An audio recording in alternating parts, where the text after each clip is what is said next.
Welcome in, everyone. What a beautiful afternoon it is in the Bronx, where it's time for Astros baseball from Yankee Stadium. We are wrapping up a 4-game series between your Houston Astros and the New York Yankees. Justin Verlander on the mound for Houston. He'll be going up against the lefty Jay Happ. For the guys in the pinstripes, this is the final time these two teams are meeting, and it's 3-3 right now when it comes to the season series. So it's a winner-take-all today. Astros taking the first 3 in Houston, Yankees taking the first 3 of this series. It's been a very tough road trip for these Astros as they try to salvage not just the road trip, but this series as well. Things not going their way in several facets of the game, and one of the glaring stats for these Astros right now is they're hitting with runners in scoring position, and we've got some numbers for you to show.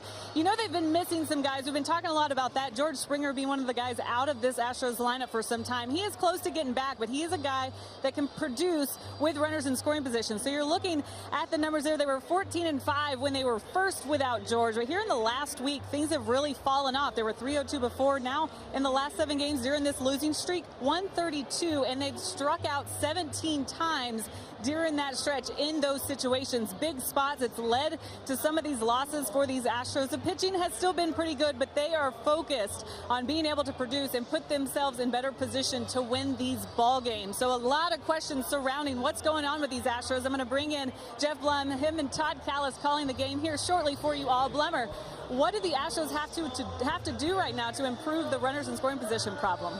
In a perfect world, thanks, Julia, you would like to see them relax a little bit. These guys have to rely on their talent, but I really think that as good as these guys are, they're starting to press a little bit, and it's only the humanity in this ball game that really starts to get to you a little bit, because these guys understand they've lost 7 games in a row. They understand they're better, and they're doing a great job as far as getting on base, but it's just that timely hitting. They are lacking the big hit. They do have 8 home runs in the last 7 games, but 4 of them came in a loss right here at Yankee Stadium. So when they are getting those home runs, they are not the ones that are going to be putting them over the top. The only really clutch hit that I can recall in this road trip and during these last 7 games was that hit by Michael Brantley. So they've got Justin Verlander on the mound tonight or this afternoon, but they're going to have to get some timely hitting, and Justin Verlander is going to do his best to keep the ball in the ballpark. He will. Justin Verlander gets the ball today, and since joining the Astros, he has been one of the best in the American League. He's at the top of all these lists. 30 wins, best with today's opponent, Jay Happ, being second most since joining the Astros when Justin became an Astro in September of 2017. These are all the tops. Innings pitched first. ERA best since joining the Astros in September 2017, and strikeouts leading his teammate Garrett Cole, as they have been 1-2 the last couple of years.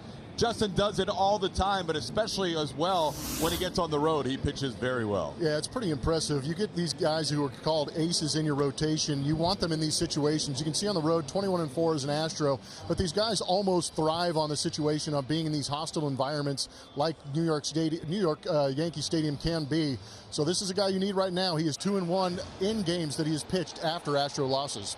He tries to be the stopper today. The Astros with their longest losing streak in almost 4 years. Justin Verlander will try and give the Astros a win on this road trip and a season series victory. Michael Brantley has been rolling lately as well, and Yordan Alvarez continues to do things that no other major leaguer has done before.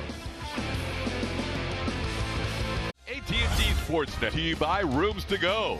Get one-stop shopping plus decorating made easy. That's Rooms to Go.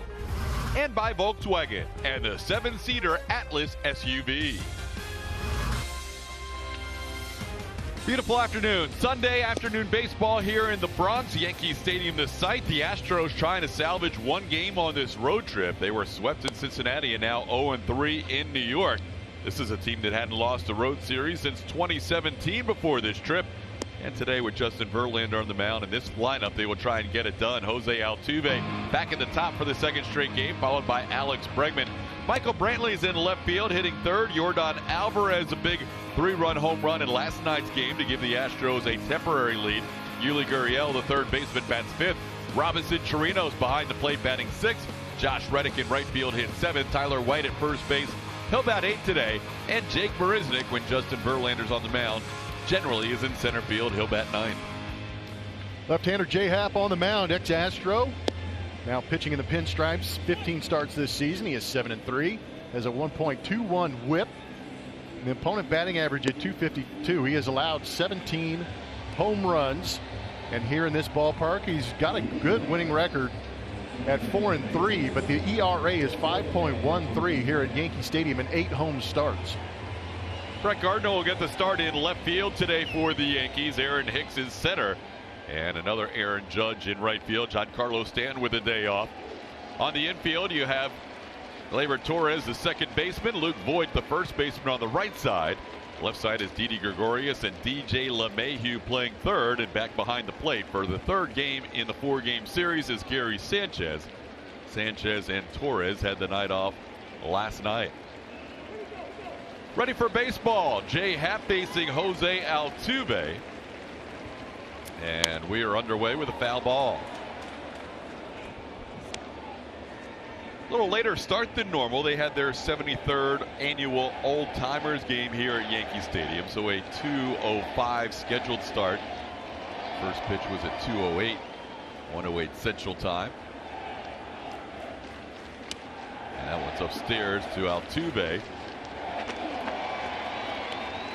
Jay Happ, 36-year-old, has about a tick down from his fastball the last 3 years, averaging about 91 with that fastball now. Had been around 92 and change the last 3 years. Altuve drives one deep to left field, and for the first time on this road trip, the Astros score first. Leadoff home run for Jose Altuve.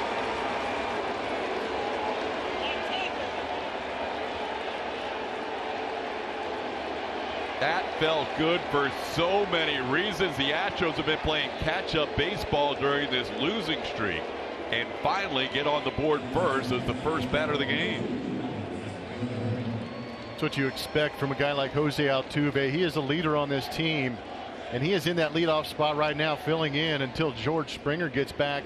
And that is the kind of electricity they needed to start this ball game out. Great numbers as he mashed that ball into the left field seats. Got an off-speed pitch, came back to him, settled right over the middle part of the plate, and he hammered it.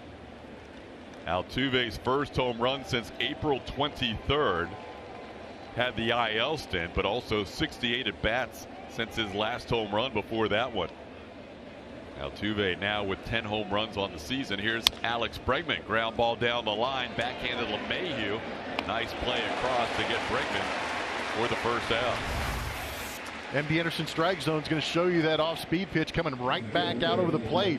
85 miles an hour, and with the foot down, Jose Altuve, all he has to do is be patient enough to get the barrel to it, and he does.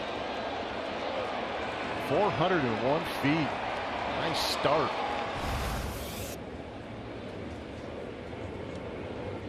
Here's Michael Brantley. Not only is that the first time the Astros have scored first in a game on this road trip, it's also the first time they've scored any runs in the first 3 innings of a game. Michael Brantley takes a strike. Altuve breaks the tie with Bob Watson for the all-time leaderboard in extra base hits. 411 now in his career. Brantley slow bouncer to second base. Torres makes the play for out number 2. There you see what's happened to the Astros. Even if you go back to the previous homestand, the last game against Toronto plus the first 6 on this road trip, they've been outscored 23-3 in innings 1-5 and no runs in those first 3 innings. Oof. So AJ's crew has been playing come from behind baseball. Sometimes they've made a game of it. They've actually had save situations in all 6 of their losses on this road trip. So they've been able to battle back and make it close, but that's always tough when you're down early in games like they've been. Yeah, the pitching's been getting roughed up with some long balls that got to them. Yeah, it's tough, and especially it just magnifies those runner in scoring position numbers that we showed you earlier. That ball's up the middle for a base hit. Yordan Alvarez has been on base in 11 of his 12 games in the big leagues. He's a 2-out base runner with a single to center.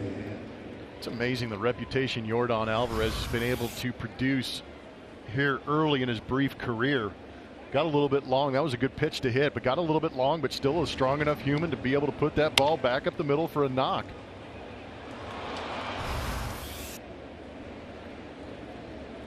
Jordan giving the Astros a brief lead in last night's game. His 3-run home run in the 7th gave the Astros a 5-4 lead, but then Austin Romine would tie it with a solo home run in the bottom of the 7th inning.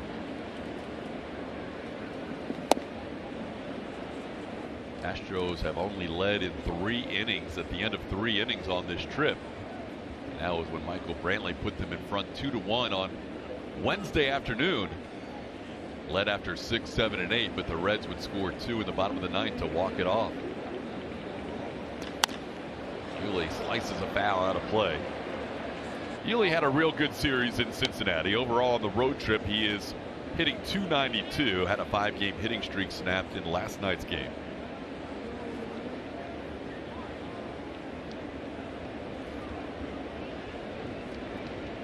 Yuli against Jay Happ, 3 for 5 with a home run.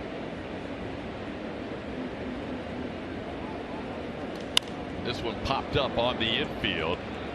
Bright sky today for Luke Voigt, the first baseman, who makes the play for the final out. Astros on the board, though. Little big man trying to ignite this Astros offense early with a long shot to left field. Puts them on the board in the first inning and giving them the lead. Justin Verlander will enjoy that. 1-0 Astros. Bronx and Justin Verlander. This will be his 17th start on the season. A great ERA at 2.59. That whip even better at .74. And you see that bottom line. The 157 batting average against is incredible. And the 20 home runs is even more incredible, considering he's given up 60 hits on the season. 20 of them have been home runs. So the obvious key here is to keep that ball in the ballpark. And trying to do so against this powerful lineup. DJ LeMahieu leads things off. Aaron Judge bats second. Luke Voigt third. Saw the note 25 consecutive games with a home run for that lineup. Gary Sanchez tied for the league lead, bats 4th. Edwin Encarnacion also tied for the league lead, bats 5th. Didi Gregorius, Gleyber Torres, Aaron Hicks, and Brett Gardner. Ball sent over the head of Altuve into right center field. DJ LeMahieu with a 9-game hitting streak singles into right center in the bottom half of the first to start things for the Yankees. Astros starting defense is presented by Xfinity. Michael Brantley back in his comfortable left field spot, made 3 starts this trip in right field. Jake Marisnick is in center and Josh Reddick is in right. Jose Altuve hitting that leadoff home run. He's at second base. Tyler White makes his 12th consecutive start at first base. Alex Bregman and Yuli Gurriel on the left side. And behind the plate for game 3 of 4 in this series is Robinson Chirinos. Chirinos catching 5 of the 7 games on this road trip. Garrett Stubbs caught 1 in Cincinnati, and Max Stassi catching last night's game. Aaron Judge with an 0-1 count. Judge returned Friday from the injured list, missed 2 months with a left oblique strain. And misses the slider there. It's 0-2. Verlander actually threw the slider more than the fastball last start. And that slider has been very, very effective for him, even more so as the season has gone along. As you can see, nobody has a better chase percentage this month with that slider than JV. And almost got a chase there, but a check swing. It's 1-2. Yeah, I feel like we saw him get on the side of a couple of those sliders last start out that maybe stayed over the big part of the plate. Saw Dietrich hit a home run on one of those pitches. But if he's on top and really pulling down and across and starts that pitch on that outside corner, he should create some swing and miss against these big right-handed hitters. Judge doesn't chase there. 2-2. Aaron Judge 2 for 15 in his career against Verlander with a home run. JB has struck him out in 7 of those 15 at bats.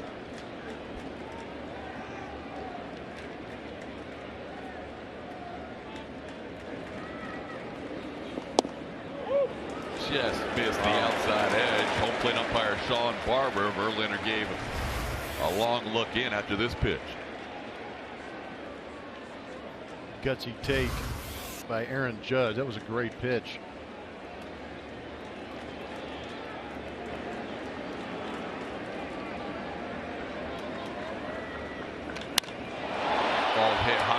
field, playable for Josh Reddick. Backs up a couple of steps now and puts it away for out number 1. You never know here in Yankee Stadium with a ball to right field. They fly out to right in a hurry. That one was skied too high by Judge, and now Verlander will face Luke Voigt.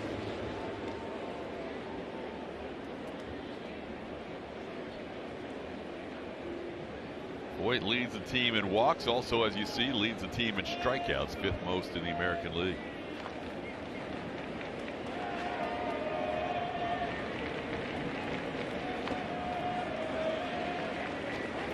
Both home runs for the Yankees last night were hit by right-hand hitters out to right. Gio Urshela and Austin Romine.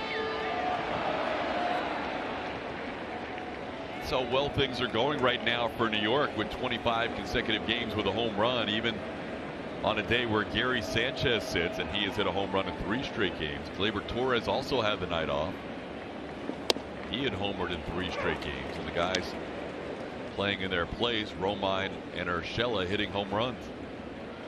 I like that last pitch from Justin Verlander, that fastball in the inside corner. You can tie these guys up early, get them off that outside edge, get them thinking a little bit. If they try to open up to get that pitch on the inside corner, it really opens up the outside. But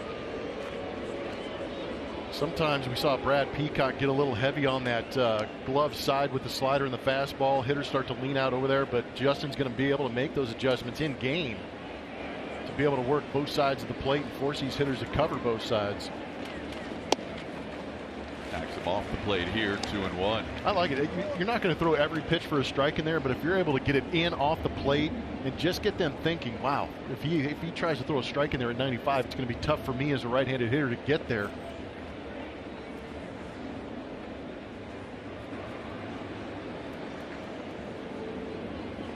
That ball's hit hard, but at the shortstop, Bregman to Altuve for 1, and Verlander gets through the bottom of the 1st with a double play against Luke Voigt. This is a good defensive ball club, and they know with Verlander on the mound, they got to make some plays. Presented by Toyota. The Houston Astros have 7 players make the All-Star ballot in the final vote. That's the most in the American League. They had the initial balloting, which gave you to that's the primary, if you will. Now the final election coming up next week, and 7 Astros making that, including Robinson Chirinos and Josh Reddick, who are on the cusp. And how about us giving a little bit of push, giving them some pub on our broadcast, and the Astro fans stepping up, getting the votes, and they got Josh Reddick past Joey Gallo, and they got Robinson Chirinos into that final vote. So great job by the fans, but worthy are all of those guys who are having great starts to the season. I'll give you some of the details on the final vote coming up. It will be a 28-hour voting period to name the American League and National League All-Stars. As here is Robinson Chirinos. He was on MLB Network that final day of the primary election, and that couldn't have hurt, as Chirinos having an all-star type season. Certainly deserves consideration for the first time being an all-star in his career at age 35. Down to the count here, 1-2. Chirinos 3 for 10 with a double and a home run against J-Happ.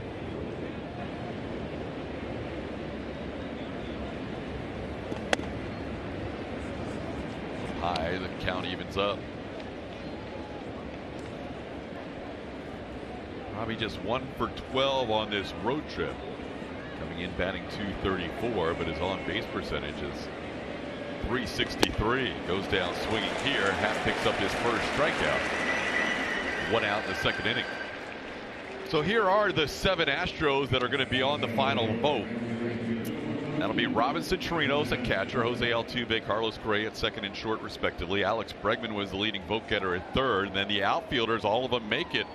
The voting will begin the morning of June 26th and then go through that night and then wrap up June 27th. And right around game time that night, we should find out who the starters are.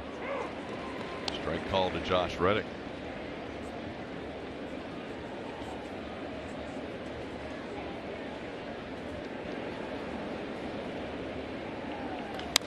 Reddick sends one to left field, down the line, long run Gardner, and he makes the play for out number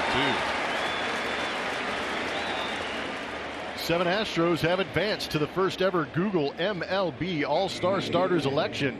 Now make them the starters. Vote at MLB.com/vote or search MLB Vote on Google starting this Wednesday. There's only 28 hours to vote. Actually, they'll name those starters. It's a day game that day, the Pirates and the Astros, so they'll name those starters by the time we get home from that game that evening. A whole new system this year in play to name your all-star starters. So hopefully of those 7, at least one, maybe a couple will be in that starting lineup. Tyler White, 4 for 18 on this road trip with 4 doubles and 7 walks. Takes one upstairs. It's 1-1.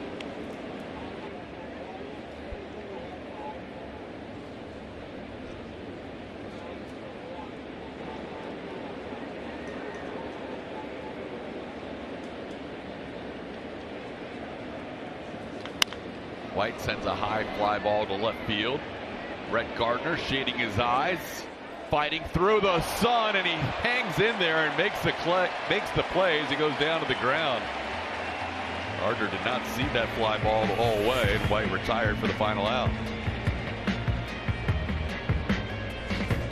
Nothing lead over the Yankees. Bob Justin Verlander back to work before the game. AJ Hinch saying no concern over Verlander pitching in this park versus this team right now with all the home runs that they have been hitting, especially with Verlander being a fly ball pitcher and tends to give up just a couple each of his starts. We've seen some of that lately, something he's been frustrated with, obviously keeping runners off base, so they usually turn into solo home runs for him. But in this ballpark, he also has the ability to adapt. This is what makes this guy so good, is his preparation. He comes in ready, and that adaptability will help him here in this situation against the Yankees, against a team that's so hot right now. But it's also the reason, AJ said, that this guy can probably pitch into his 40s, well into his 40s, because he's got that in him. TK? No doubt about it. Justin Verlander has not lacked in any velocity at age 36. In fact, it's the same velocity now with his fastball that it was when he won the MVP in Cy Young back in 2011. And here at Yankee Stadium, facing a team he has success against as he strikes out Gary Sanchez on 3 pitches. That is the first strikeout of the day for Verlander. Our Best in Texas Power Pitcher is presented by your local Ford dealers. Versus the Yankees as an Astro for Justin Verlander has been very successful to the point that he is 3-0 with a 1.23 ERA. This is including postseason play. Oh boy. As painful as that is to watch for Frazier, it never gets old. Verlander facing Edwin Encarnacion. A lot of history between these two. Yeah, we've seen that highlight a few times. To make a big league hitter on a championship team like the Yankees take that kind of swing gives you a really good idea of the stuff that Justin Verlander has when he's going well. 40 at bats for Encarnacion against Verlander. He's 5 for 40. 2 of those 5 are home runs, and Verlander down to the count 2-0. Encarnacion coming in with a .232 batting average, but tied for first in home runs with 23 and tied for 5th in RBIs with 53. Census, high fly ball deep to left field. Michael Brantley is there. Tough sun in left. We saw that with Gardner last inning, and Brantley hangs in there to make the play for out number 2. More numbers for Justin Verlander. This includes the postseason, a 189 batting average. That whip really seems to be that number that he has had with the Astros uniform on. Well below 1, 46 strikeouts to 4 walks. Of his 5 starts as an Astro against the Yankees, 2 of them in the ALCS, only 1 of them has been here. That was a regular season game last May the 28th. Allowed 1 run in that outing in 6 2/3 innings. Didn't walk anybody and struck out 5. In fact, his last 4 starts here at Yankee Stadium have not been typical Verlander strikeout games. 5-2, 5-5 his last 4 starts. Averaging just over 4 strikeouts a start his last 4 times here at Yankee Stadium. But 3 of those 4 starts were very good ones. Only one time as a Tiger back in 2015 was he hit around during that stretch. Ahead of Gregorius 0-2. He stays alive as he pokes a foul out of play. There's a changeup from Justin. Good changeup too, down and away. A good location for it. All Didi could do is fight it off.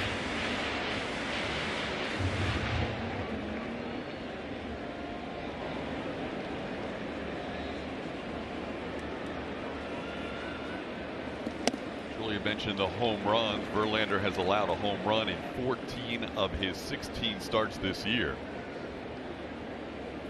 He's had 11 games where he's allowed 1 home run and 3 games where he's allowed 3 home runs, including the last 2. Swing and a miss. He gets Didi Gregorius to the top of the zone with a fastball. 2 strikeouts in the inning and a 1-2-3 second. Report presented by your Greater Honda dealers. How about some of the stuff that Jay Happ comes after these Astro hitters with? TK talked about that velocity dropping a little bit, hovering right around 90 to 93 miles an hour with that heater. Has a slider and a changeup. Use that changeup mostly against right-handed hitters, but that slider was not a good one today. That's why the Astros are up 1-0. Flipped one in there to Jose Altuve and he smashed it. Most of his home runs allowed this year have been on the 4-seam fastball against right-hand hitters. As Jake Marisnick digs in and takes a fastball down low. Jake 2 for 16 in his career against Happ. You see overall he's hit lefties very well this year, close to a 350 clip. Now it's a strike, it's 1-1. Against lefties, it's pretty much 50-50, 2-seam, 4-seam fastball, but against righties, it's 52% 4-seam fastball and 19% 2-seamers. There's a strike at the knees, and Jake down to the count 1-2. Jake hit a couple of home runs here on Thursday night, but it wasn't enough for the Astros. They hit 4 home runs, but lost that game 10-6.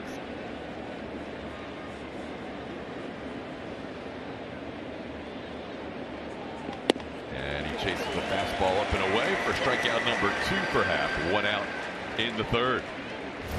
Jose Altuve, we talked about that slider. Let's take another look at it. Did a good job of staying back. Talked about that put down, but the hands are in a position ready to fire, and he gets into that second deck.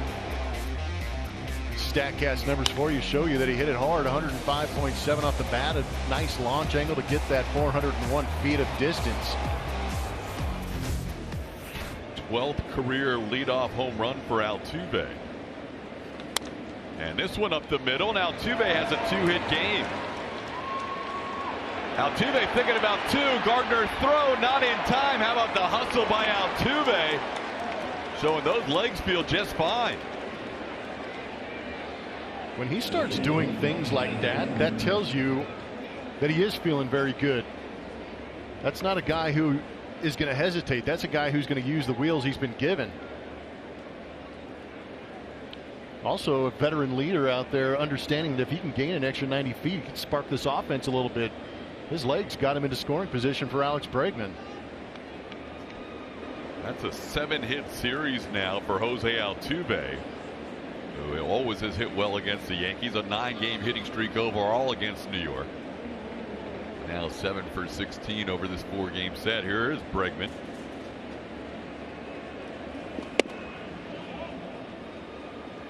Back to that base hit from Jose Altuve. A little bit of a pull shift on him, and he sneaks it back up the middle. You can see what he was seeing. It took Gardner a long time to get to that baseball, and Altuve took a chance. I think a lot of it had to do with the fact that they don't respect Brett Gardner's arm.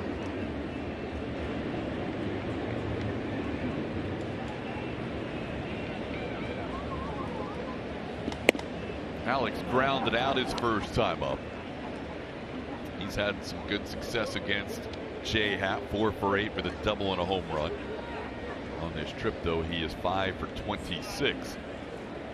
Good RBI opportunity for him here with a 2-0 count and Altuve on second base.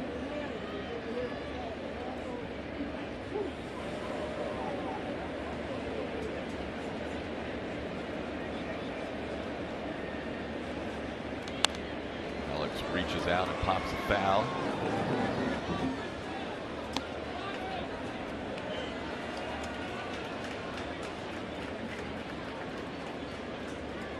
Alex leads the team with 51 runs batted in.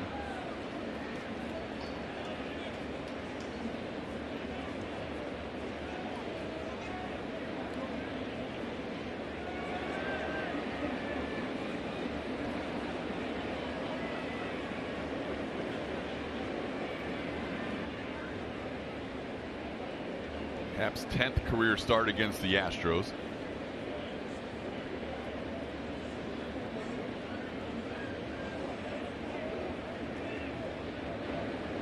He's pitched against them once a year for the last 4 seasons.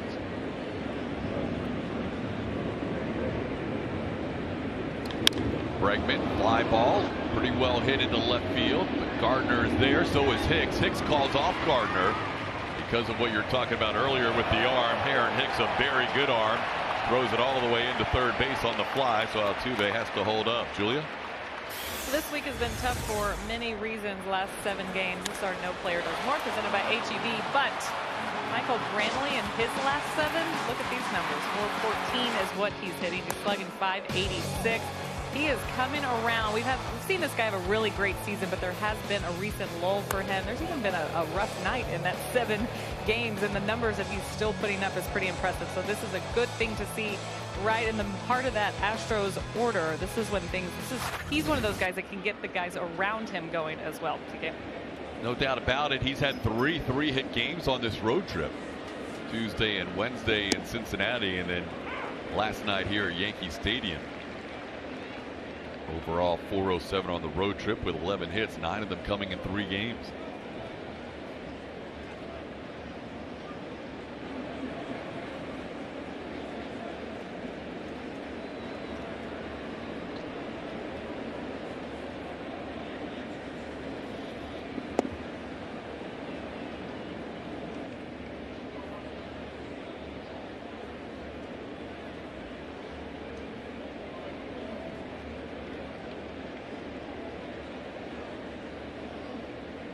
Brantley grounded out to second his first time up.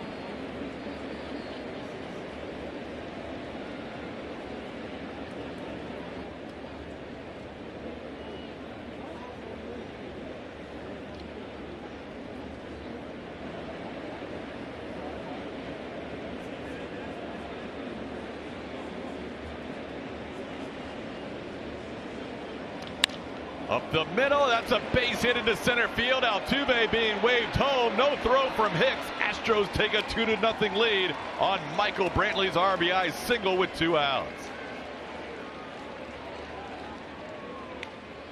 Can you believe what we just saw right there, TK? It's a base hit with a runner in scoring position.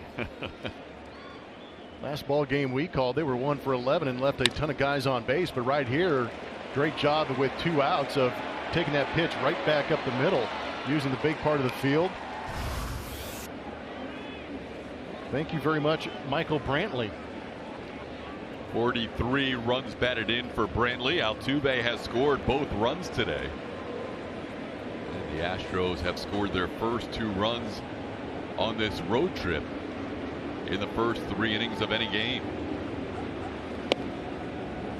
Here's Yordan Alvarez, who singled into center field his first time up.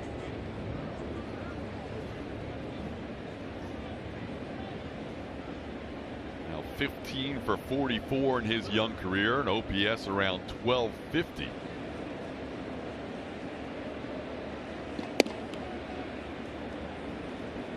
And also is doing things that have never been done before with home runs and RBIs in his first 11 games. He's been mash-tastic.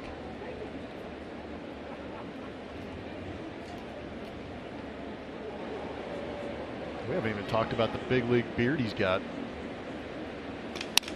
Broken bat, glove by Voit. He's not going to go to first. They're going to get 4 outs in the inning. There were 2 outs. Voit threw to Didi, who threw back to Voit. But they get the force out. 2-0 Astros. Moment is presented by Blue Shield on this day a few years ago. What a great memory. Luis Valbuena He had his third multi-home run game of the year. That's right, June 23rd. It was only June 23rd, and he had already had his 18th and 19th home runs. He finished that season with 25, had some injuries at the end of the season, but 2015 was just a special year for the Houston Astros as they went on, found themselves in the playoffs. Good chemistry with that club, and they loved Valbuena, who had some pop. Of course, lost his life in a car accident over the offseason. That was in Venezuela. But that smile, bat flip, it will all live on forever. Good memories there, guys. No, Valbuena was one of the best. And one thing he's always going to be remembered for is that infectious enthusiasm that Julia was talking about that he played with. But that man would bat flip anything. It was incredible. It'd be a warning track shot, bat flip. Fly ball to second base, bat flip. You know, a 48 hopper through the hole on the right side for a knock, bat flip. He was a great guy, and he was a friend to us. We miss greatly. Gleyber Torres leads off the bottom half of the third inning with a 2-0 count. Fouls that one away. It's 2-1. Verlander through the first 2 innings, 1 hit, wiped away by a double play. A couple of strikeouts last inning. Verlander working with a 2-0 lead. Thanks to Jose Altuve with the power and the hustle today. You know, the Astros were looking for a spark. It's been a tough road trip. 0-6 during the 7-game losing streak, and Altuve, the top of the lineup, provided the spark with a home run, and then his next time up, turning a single into a double, and that proved to be valuable because he scored on a 2-out single on Michael Brantley. Swing and a miss. Gleyber Torres goes down for Verlander's third strikeout of the game. 1 away in the third. Fastball is playing a big part of what Justin Verlander's trying to do to these Yankee hitters. And you can see he really lives at the top portion of the zone. But at 96, it's tough to catch up to at that top portion. Verlander currently 19th all-time on the strikeout list in the history of the game. 2,842. He's 13 shy of the next man on the list, Jim Bunning. He has passed Frank Tanana, Cy Young, Mike Mussina, and Mickey Lolich thus far in 2019. Here's Aaron Hicks.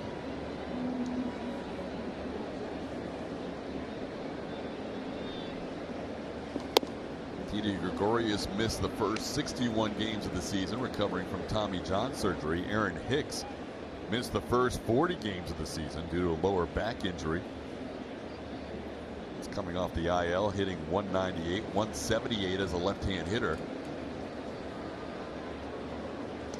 And he hits this one deep and down the right field line, and that ball is foul. Just missed a home run by a few feet down the right field line. Ball made by Sam Holbrook, the crew chief at first base. I was watching the field, and the way Hicks stood up on that and started to walk that thing out, I was watching for the upper deck. That thing snuck into the first couple of rows down the right field line. Just hooks foul. Great look at it as it disappears.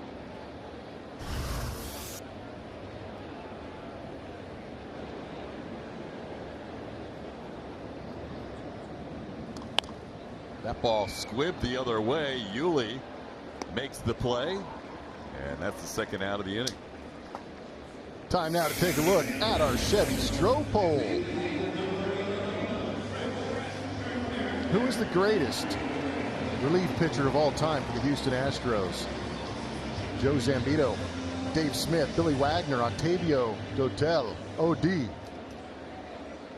All you can eat, 99-cent Octavio Dotel.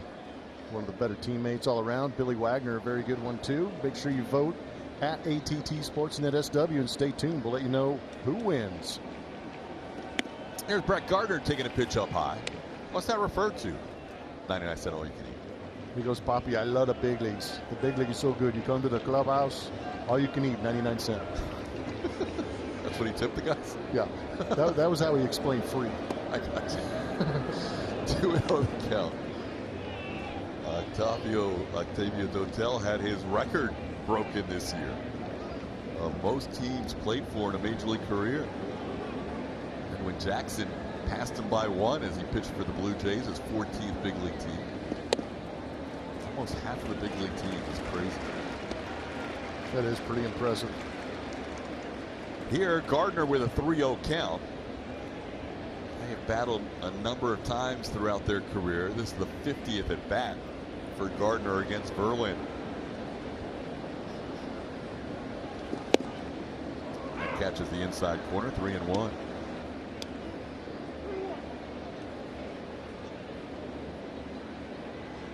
What's impressive about a couple of names on that stroke poll, Billy Wagner, Octavio Dotel, Brad Lidge is another guy in there.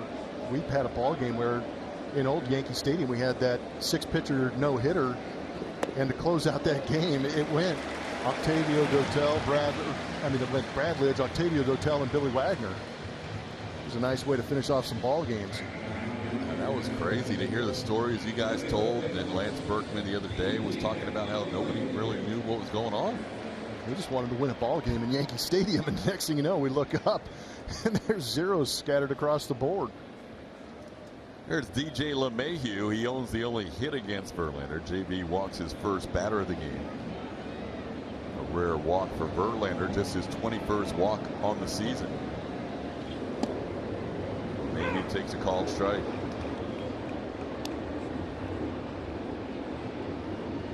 LeMahieu has been outstanding this year.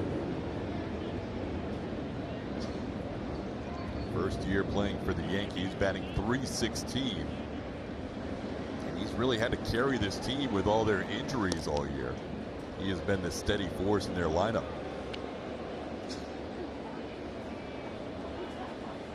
.91 hits on the season.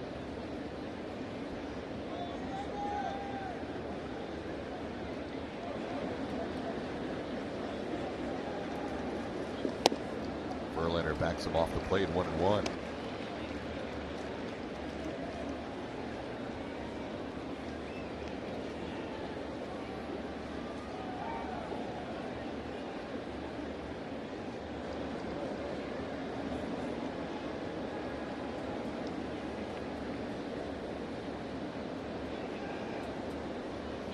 On the ground towards second, Altuve is there. And he makes the play for the final out. One walk, one man left on base. We head to the fourth, 2-0 Astros. Biggest events of the back-to-back. The action begins with the T-Mobile Home Run Derby July 8th at 7 o'clock Central. Then you can catch baseball's biggest stars at the 90th MLB All-Star Game presented by MasterCard July 9th. Coverage begins at 6:30 Central from Cleveland. Yuli Gurriel leads off for the Astros. Takes a fastball for a strike. Yuli popped up his first time up. He is one of 5 Astros in the lineup that has a career home run against Jay Happ. Yuli, the guy on deck, Robinson, Chirinos have a home run. So do the first 3 hitters in the lineup, Altuve, Bregman, and Brantley.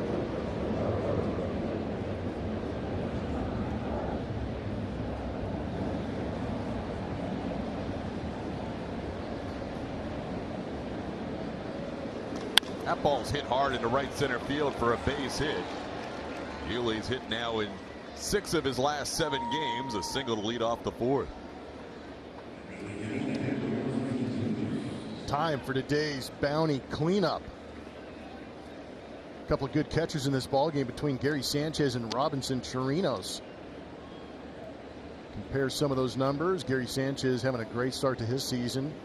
He has 52 RBIs. The run's very similar, but how about the on-base percentage for Robinson Chirinos? Slugging is decidedly towards Gary Sanchez, but comparable numbers against very 2 good catchers in the league right now.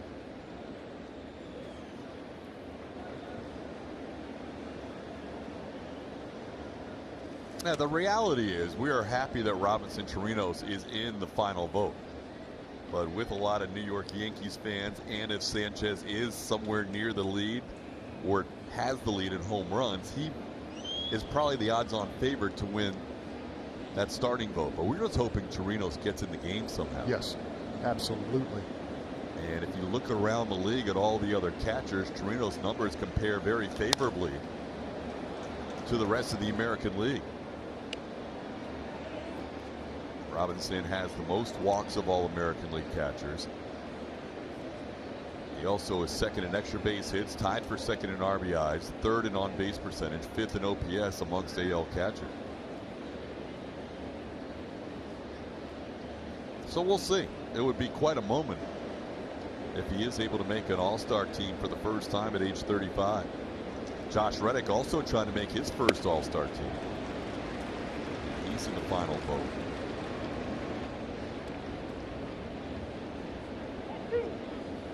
Robbie's been sitting on 6 home runs and 16 RBIs in the month of June for a little while. Strikeout his first time up. He's 1 for 13 now on this road trip.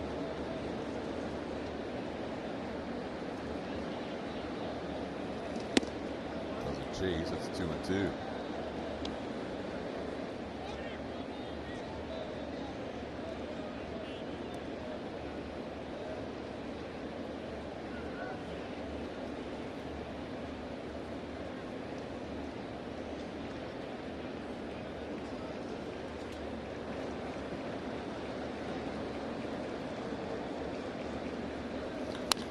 That ball just fouled down the third baseline. Chirino's bidding for extra bases.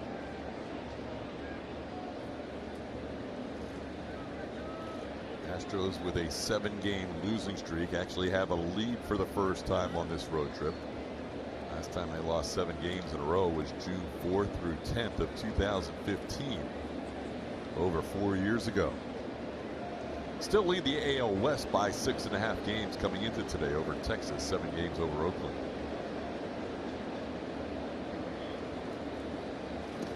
Oakland receiving some bad news. Actually, a couple of bad news days for the A's this week. Frankie Montas going on the 80-game suspended list and not available for the postseason, and Blake Trinan going on the injured list. Yeah, that's not good. Those are 2 very powerful arms in the rotation and bullpen. Trinan just hasn't had that same season even before going on the IL. Hard to match what he did last year, but it's been more of a struggle this year. And just the brief times that we have seen him in ball games, that power sinker that he was so successful with last year, kind of flattening out and staying up in the zone, getting hit around a little bit. But it's interesting how some guys will go out there and have those unbelievable seasons and then the next season not have it and end up on the IL. There's a base hit into center field. Chirino's on a 3-2 pitch. Rips a single to center. Astros with 2 hits in the inning. First and second, nobody out. That was a hanging slider too. Robinson did a great job of hammering that one. It came right back to the center part of the plate. Maybe a little bit of a cut fastball.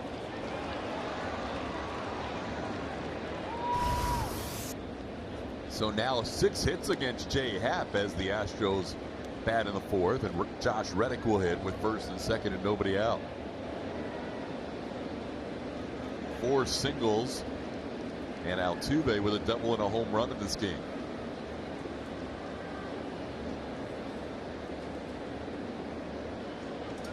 Reddick around the bunt and almost gets hit by that pitch, and out of self-defense bunts it foul. That was uncomfortable. Just hope he's all right. You see him shaking that left hand.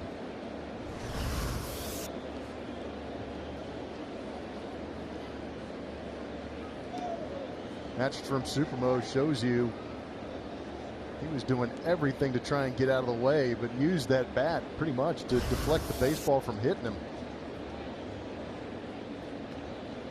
Reddick has not bunted very often in his career. This time around to swing and takes a pitch low for a ball. It's 1-1. Josh has 5 sacrifice bunts in his big league career, which is now in its 11th season. Bunting has turned into something like taking out the trash. It's a chore that nobody wants to do. There's a ball that's a base hit into right field. Yuli's going to be held at third. Judge comes up throwing. The bases are loaded on 3 singles in the inning.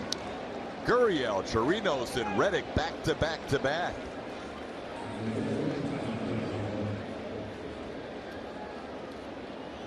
Putting together some good hits. A.J. Hinch preaches, get 2 or 3 guys to do some good things in a row. Good things will happen for the Astros. And after that failed bunt attempt that Josh Reddick tried to get out of the way of, he decides to take a similar pitch on the inside corner and turn on it. And we've seen Aaron Judge's arm in this series. It's a good one. It's accurate. Therefore, going station to station. But to Yuli's credit also, with nobody out, he held his ground and froze on that line drive to make sure it got into right field. This is a guy we need to step up and get a big hit in an RBI situation. Tyler White, bases loaded, nobody out.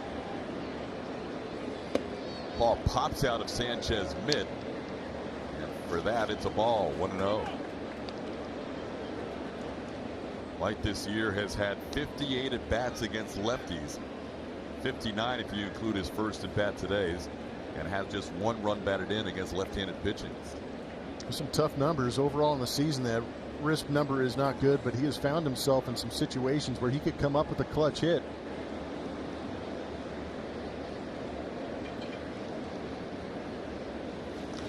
That ball sent deep to right field. Judge going all the way back, and that's a grand slam!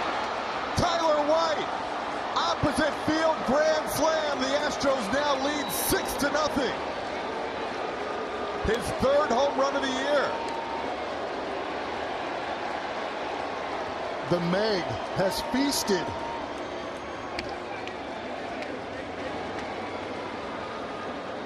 Bases full of steaks, and he went yard. First grand slam of his career. We were looking for that big RBI opportunity for Tyler, and there it was. Those are his first RBIs in the last 7 games. The stare down. I love it. Deservedly so. Goes from 11 to 15 runs batted in on the season in 1 swing. And the Astros tie a single season franchise mark with their 7th grand slam of the year. Jake Marisnick bats. 3 singles and a slam. What an inning for the Astros. Yeah, we haven't talked about an inning like this for a long time, it feels like.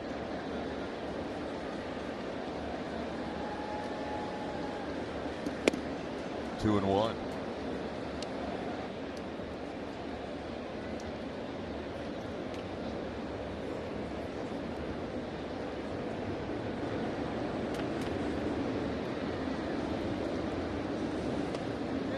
Astros, who have only led in 3 innings of the previous 6 games on this road trip, and only 3 innings during this 7-game losing streak, have led in all 3 innings today and are now leading 6-0 in the 4th.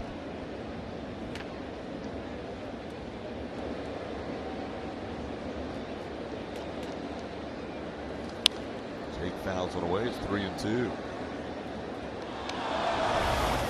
Back to Tyler's swing. Stayed on that pitch away. And we have been harping on that right field portion of the ballpark here at Yankee Stadium since we've been here, and now we see Great White. That ball is going to get through. 5 consecutive hits in the inning for the Astros. Larry Rothschild, the pitching coach, amongst boos here at Yankee Stadium, will go out to talk to Jay Happ.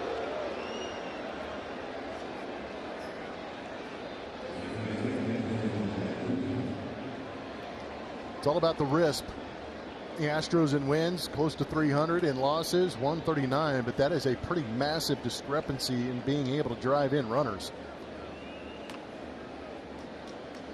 That's why today such a big boost early when Jose Altuve picked up that home run to start the game, and then hustling in for a double his next time up. The combination of Altuve being the spark plug and the energizer for this team, and then the Tyler White grand slam. Astros have a 6-0 lead. Matches the most runs they've ever scored against Jay Happ, going back to the 2015 season when they scored 6 against Happ in 6 innings. They also scored 6 2 years ago, but only 2 of those were earned. All these today are earned runs.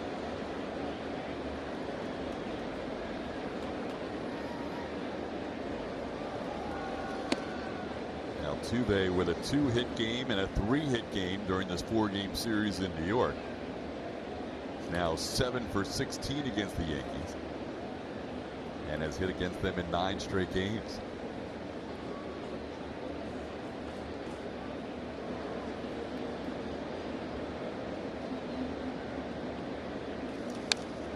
Big swing by Jose. He fouls one away.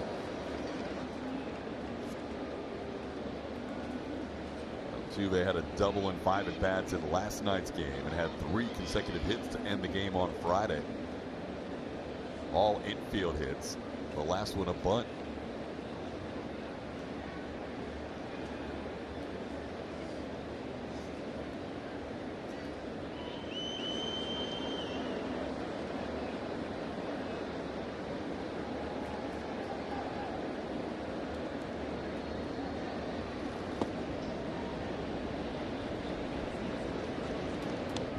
For Altuve, it was his 2nd career home run against Happ when he hit one out his first time up. It was exactly 2 months to the day since he last hit a home run.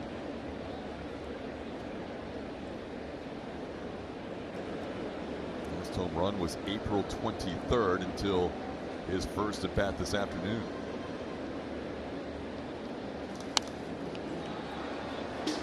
Fouls the 3-1 pitch away. The count's full. And he's asking Sean Barber if that pitch was outside, which I think it might have been. I always find it kind of cute when Jose Altuve turns around after swinging a pitch, 6 feet out of the zone, and goes, "Hey, is that a strike?" Because you know that Altuve's not too picky. He likes to go up there and swing. We've seen him turn some awful pitches into great hits.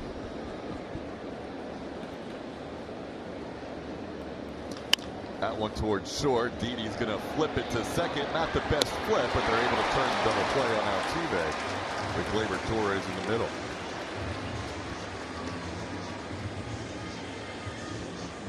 Marisnick erased on the double play. 5 consecutive hits for the Astros prior to that double play.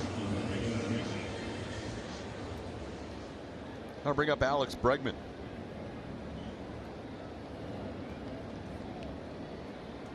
It's only the 4th inning of the game, but Bregman has quickly become the only Astro without a hit in this game. As he grounds one down the line to LeMahieu, off balance throw on the money, and that'll do it for the Astros in the 4th. But they add 4 and lead 6-0. Big swing from a big shark going the opposite field. Oppo Taco for 4. Astros up big 6-0 early. As we head to the bottom half of the 4th, Justin Verlander getting to work with a big lead. He hasn't seen this kind of run support since back in Monterey against the Angels. And the Astros won that start 10-4 for him. Did score 8 runs in a start in Seattle, but a lot of those runs came after he was out of the game. There's a ball rocketed towards the middle of the diamond over Verlander's head, but caught by Altuve. Aaron Judge lines out to start the bottom of the 4th.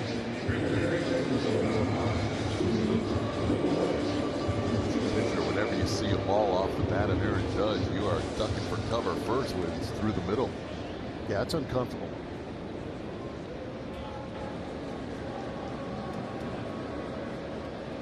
Here's Luke Voit, who grounded into a double play his first time up.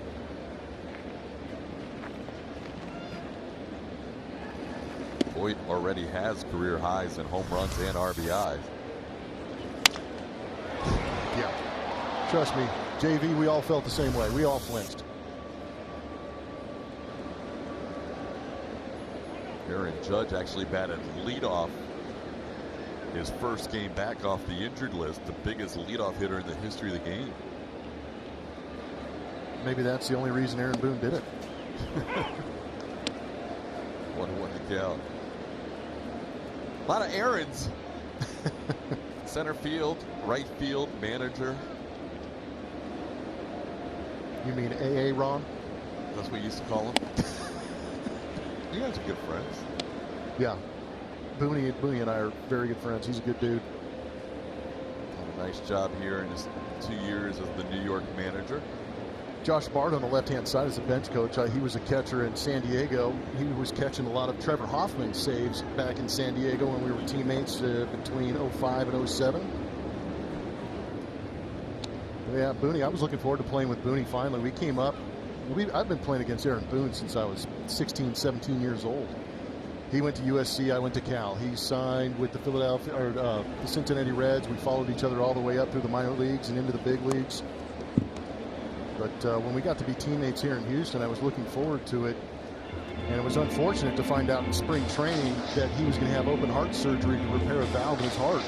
It was something that they said he could play with, but finally got to the point where they said they needed to repair it, and they did. But eventually he made it back, and I think he got 13, 14 at-bats in the big leagues that year. It was a tremendous feat just to see him back on the field. That one just missed outside, and Verlander kind of drops his head a little bit. He knows in a 6-0 game he doesn't walk many anyhow. He doesn't want to issue a walk here. The second walk of the game allowed by Verlander. That'll bring up Gary Sanchez. And when Booney was hired, when Aaron Boone was hired, it kind of caught people off guard a little bit because he'd been doing TV work, doing a great job on those broadcasts, but he seems like a natural fit here. He handles the media extremely well. This is an area, this is a city where you have to handle the media well. Yeah, I definitely think that was a benefit, or a feather in his cap that said he could go out there and handle that on a daily basis. But he was also a guy, and listening to him when he was broadcasting, he was another guy that maybe didn't embrace the analytics, but he understood it, knew how to work with it. But he's got one of those affable personalities that you really feel like he can relate to a lot of players in that dugout too and get them to play well. But we got to be honest, he got the keys to the Ferrari. He did. Didn't land in a bad spot. He was in uniform for the All-Timers game, didn't play in the game, took BP with the guys beforehand, actually hit one out. One of the bigger home runs in Yankee history off of Tim Wakefield to put them into the World Series. 1-1 the count to Sanchez, who struck out his first time up. In addition to hitting a home run in 3 straight games, Sanchez has a 6-game hitting streak going. He's down on the count here, 1-2 against Verlander.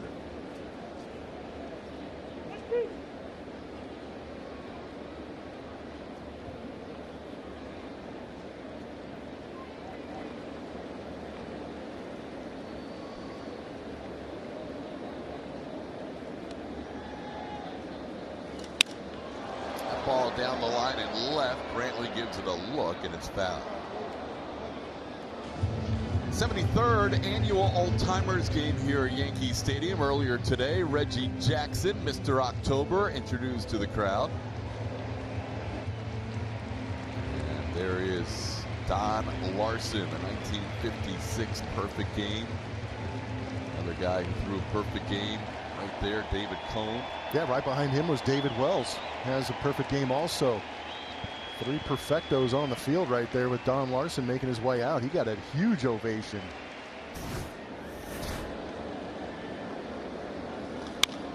One-two pitches sent in the air to right field. Josh Reddick has it lined up. And right as he crosses onto the warning track, makes the play for out number 2.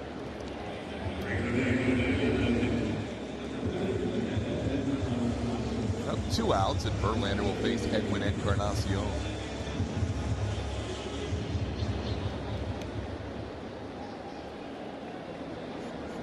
Two walks allowed by Verlander, just the 2nd time he's done that. Now his last 7 starts.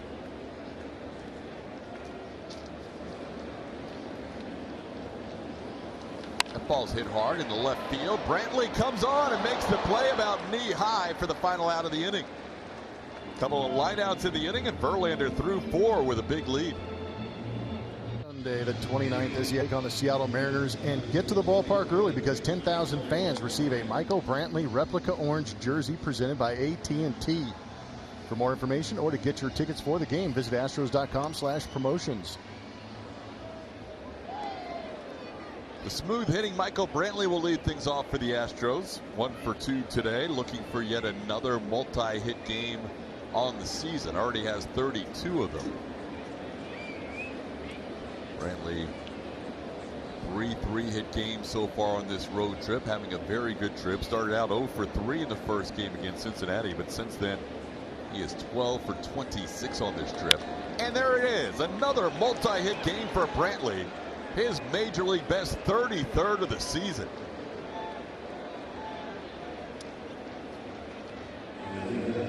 Leadoff hit for the Astros in the 5th inning. Up to 95 hits on the year. Some of the spray chart on Michael Brantley, that big 2-run home run out there in Cincinnati in right field, but doing a good job of going the other way. Sometimes having to get out of the zone and go the other way with it, but still able to turn on some of those pitches on the inside corner. And last base hit into left field, adding to his major league leading total of most opposite field hits. Here's Yordan Alvarez. Yordan takes one low for a ball.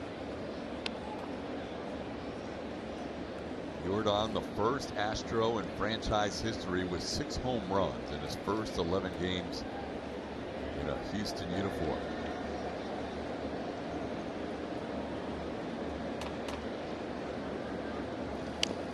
Bullpen action going for the 2nd consecutive inning for the Yankees. It's 1-1 on Yordan.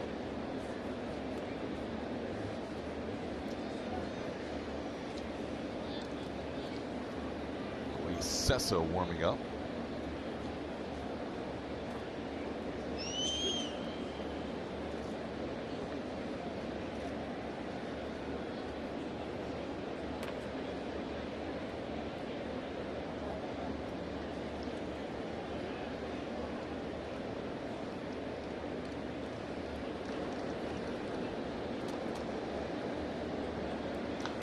Yordan Alvarez deep to right field and gone. He's done it again.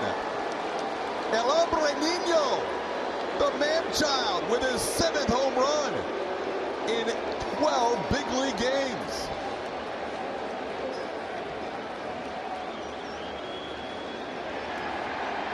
Killmonger with a shot to right. 21 years old and just raking. 3rd home run of this series.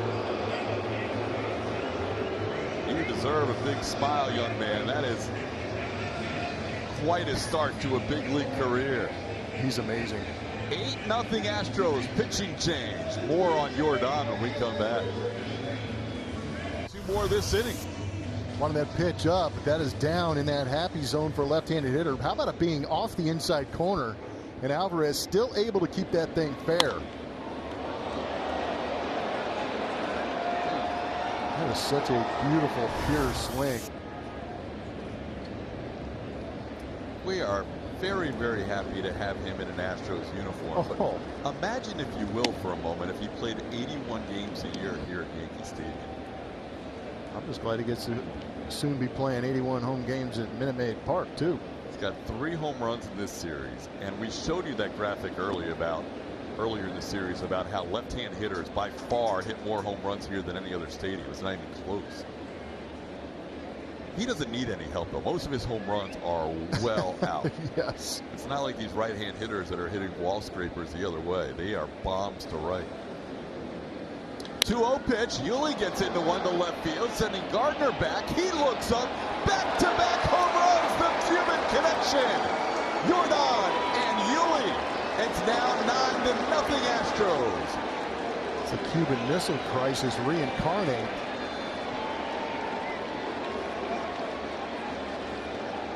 Luis Sessa, the new pitcher, greeted by a solo home run from Yuli, his 6th of the year. He was getting tired of Yordan already passing him in home runs. It's the only way he's going to get RBIs. Got to drive himself in because Yordan's stealing all the thunder. Good for Yuli. It's also good for the payload. Yuli follows up Yordan with a home run. 6th time this year the Astros have hit back-to-back home runs. As Luis Cessa misses upstairs to Chirinos, it's 1-1. There they are. The 21-year-old, 35-year-old Cuban connection. And Miles Straw gets in there on the group hug as well. There's a little tapper towards first. Voit will play it himself. And Yankees fans give a Bronx cheer for the first out here in the 5th. It's 9-0. Healy likes them fastballs up, and at 93 miles an hour, he turns on this one rather easily. It's good to see Yuli getting in on the action, driving the ball out of the ballpark. Astros fan had his glove taken off by that home run. Here's Josh Reddick. You can feel the frustration and the angst of a 7-game losing streak being let out in this game. Yes, you can. Very, very good point. Josh Reddick hits one to right field. Back on it goes Judge, and he makes the play on the warning track. Reddick didn't have enough elevation on that line drive, and he is out number 2. Reddick now 1 for 3 on the day.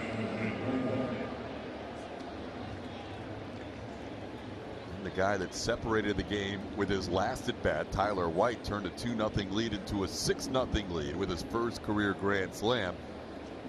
Will bat here in the 5th inning.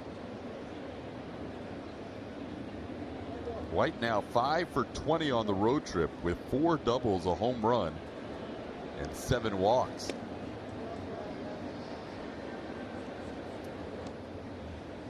Cessa misses upstairs, 1-0.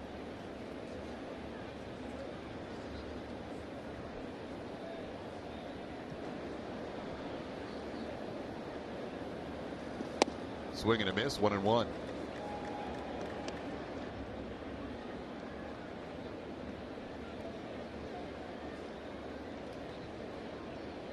White with 4 of his 5 runs batted in against left-hand pitching this season with that one swing in the 4th. Down on the count here to Cessa, 1-2. Cessa pitched 2 innings on Thursday.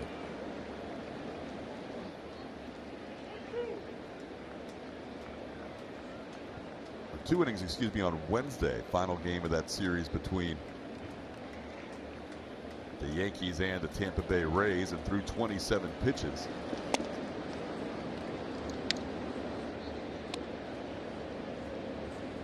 You're now chilling out with those 7 bombs and 46 big league at bats.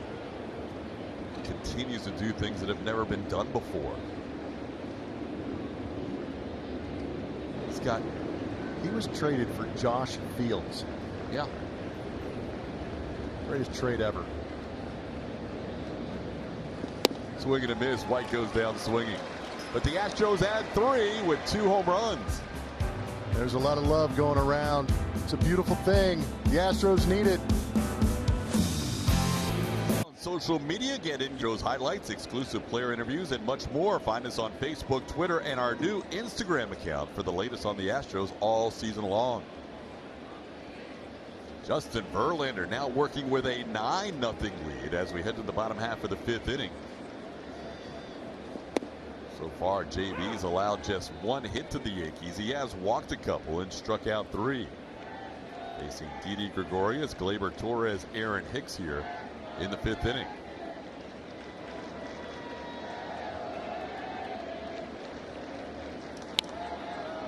Didi fouls one away. It's 0-2.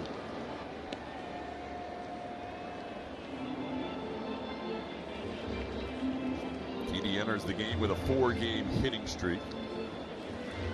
7 for 19 in his career coming in against Verlander with a home run.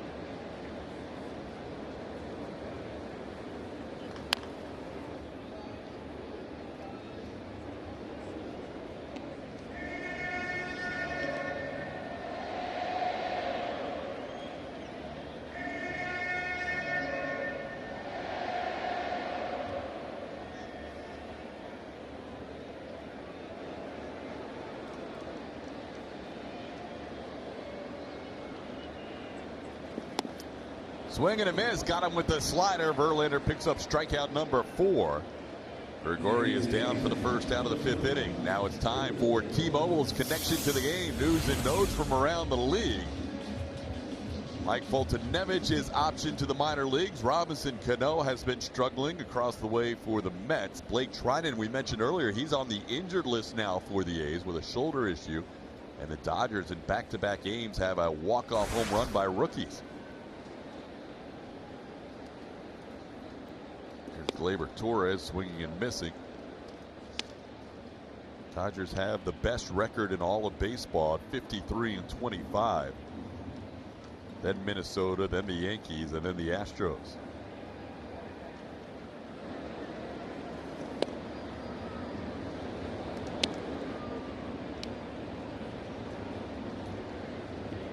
Astros trying to win one game in this series, and if they do, obviously they avoid being shut out on the road trip, but they could also win the season series against the Yankees.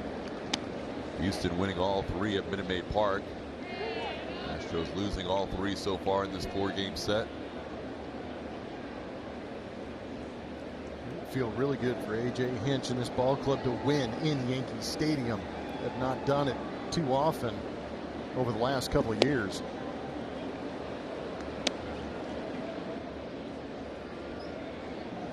Astros brought a 2-0 lead in the ALCS a couple of years ago into Yankee Stadium and headed back to Houston down 3-2. The brilliant outing by Verlander in Game 6 to get to the deciding 7th game. And we all know how that went. But after today, the Astros will be done with the top 2 teams in the American League record-wise, the Yankees and the Twins. Obviously, chance we'll see one or both in the postseason.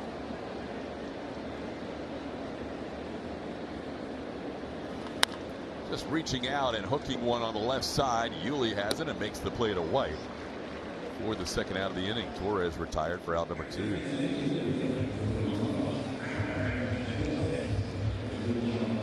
A couple of long innings for Justin Verlander in between. He's bounced back and gotten on the mound pretty good. But it's also fun to watch an ace like him go out there. Even with this big lead, you really don't see him deviating too much from his game plan against these Yankees, and rightfully so.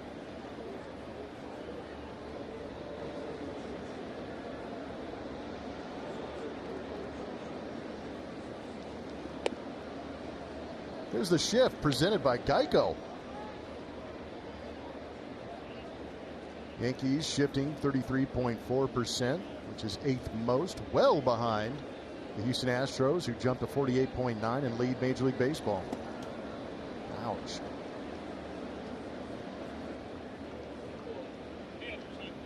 Big backswing getting Robinson Chirinos.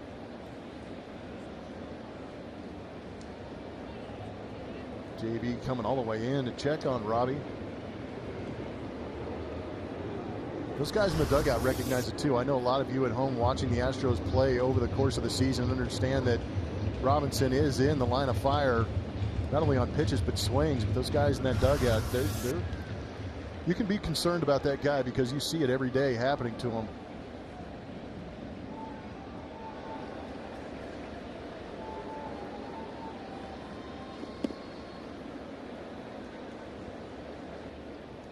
Aaron Hicks grounded out his first time up. Now 1 for 21 in his career against Verlander with 9 strikeouts. Just missed hitting a home run also in that first at bat. Hooked one just foul down the right field line. That's a strike at the upper part of the zone. It's 2-2.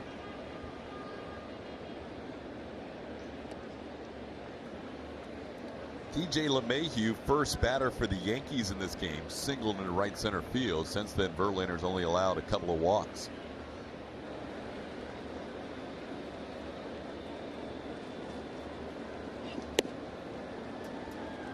Three and 2. 68 pitches in, 41 strikes. Not quite the normal Verlander strike percentage. He's usually around 70% with his strikes. That ball hit into left field. Brantley coming on, and he'll play it on a hop. Second hit allowed by Verlander. Just the second time Aaron Hicks with a hit against JB in his career in 22 at-bats. He's a 2-out base runner.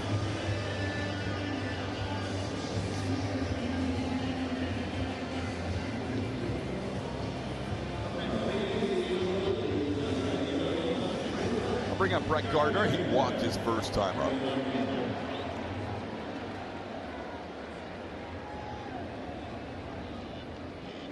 Gardner coming in with a 5-game hitting streak.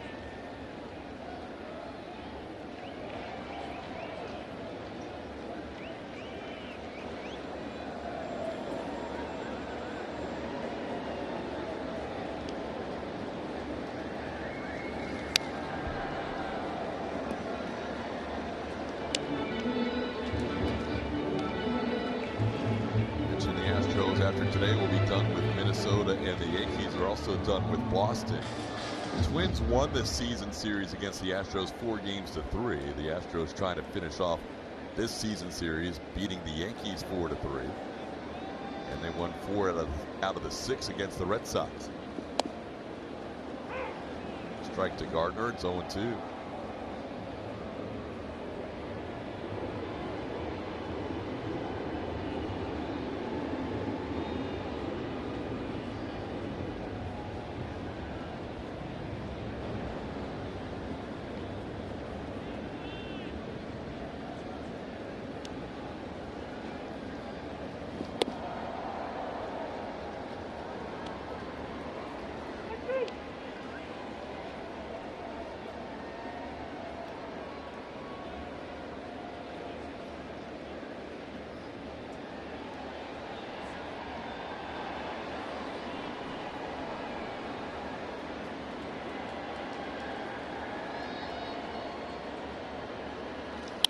Just reaches out and punches one into left for a hit. Yankees get their first runner of the game to second base. Aaron Hicks gets a second on back-to-back hits by Hicks and Gardner. Verlander will face the top of the order.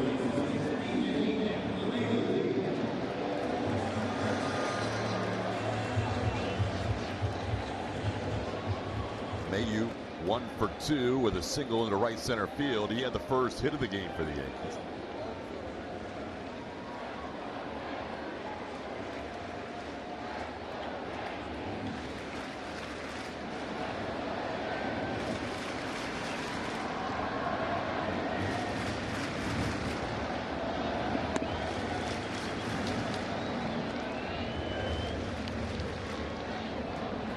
Mayhew has the best batting average in the league with runners in scoring position, coming in batting .470. Yankees have their first runner in scoring position of the day.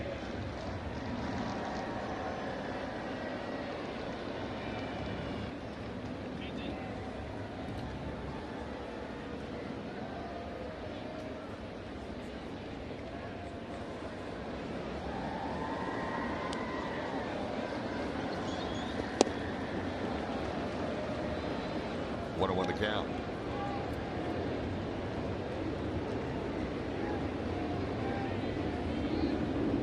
Need a couple more good sliders like that to get through this AB.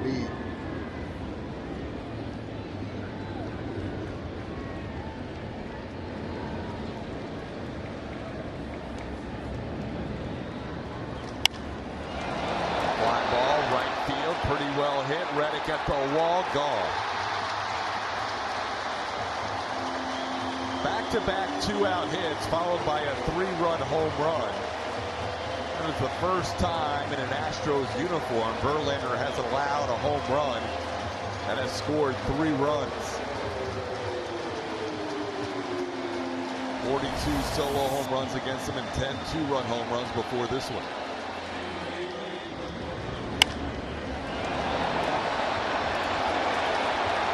Sliced the other way. Wasn't a great pitch. It stayed in the middle part of the plate. You saw that, but even so.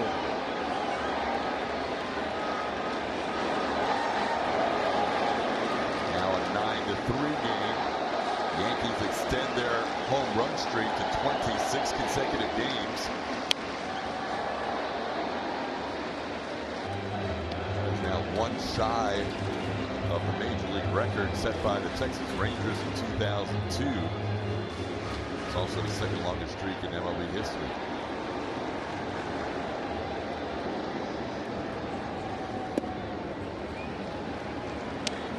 It does not take a lot to get it out to right field, that's for sure. That's frustrating. Estimated 362 feet on that home run. Tried to hold up to Judge. He goes around 1-2.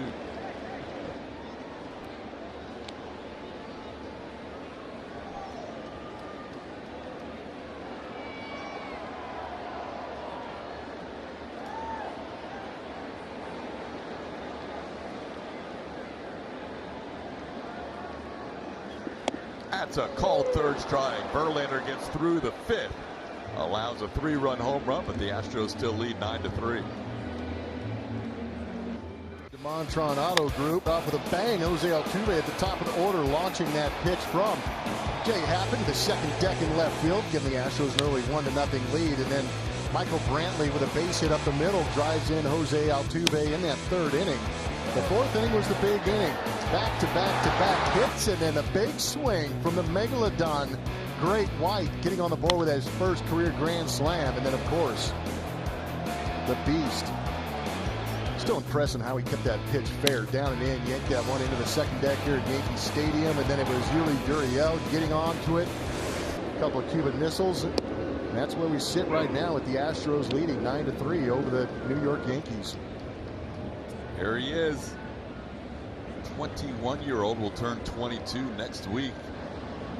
Jordan Alvarez continuing to set new marks every time he plays in a major league game as Jake Marisnick leads off against Luis Cessa, who's on for his first full inning of work.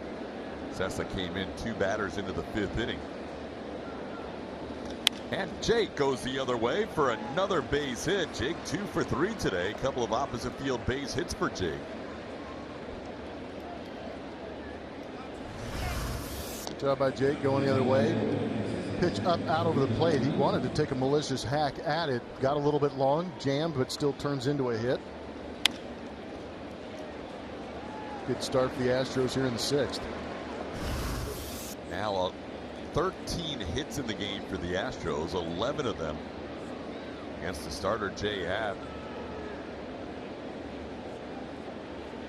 Here's Jose Altuve, who got it all started today. Just saw the game summary. Altuve grounds one towards third. LeMahieu to second for 1. Torres turns a double play. Second at bat in a row. Altuve's hit into a double play.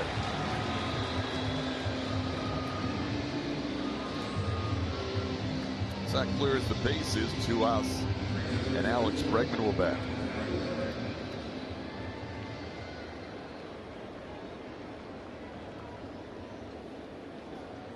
Alex, the only Astro looking for his first hit of the game. A couple of ground outs and a fly out.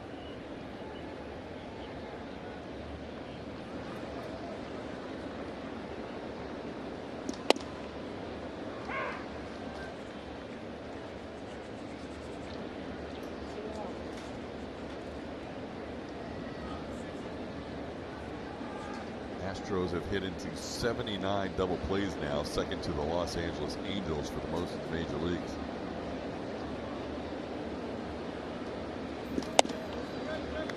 StatCast AI powered by AWS.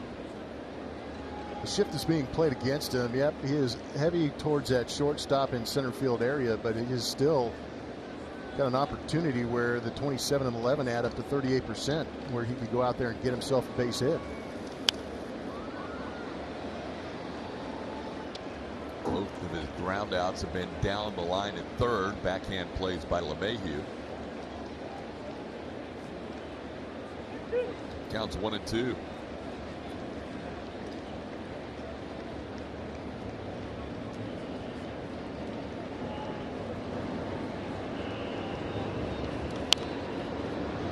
It's going to be out of play.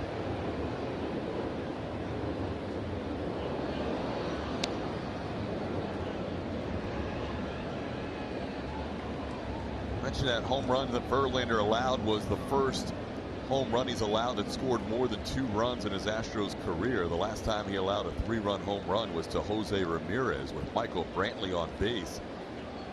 That was back on April 15, 2017, when Verlander was with the Detroit Tigers. Normally it's solo shots, an occasional 2-run home run, a rare 3-run home run allowed, and the 2 hits prior to that home run weren't exactly crushed. Ball that dropped in front of Michael Brantley off the bat of Aaron Hicks, and then Gardner just flipped one into left field after that.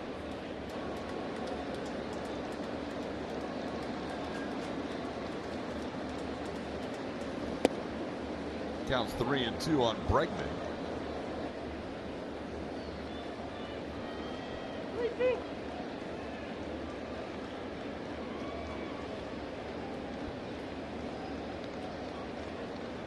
Breggy needs a salvage right here. A lot of times he'll salvage with a walk. 58 walks for Bregman. Third most in the American League. He draws a 2-out walk here.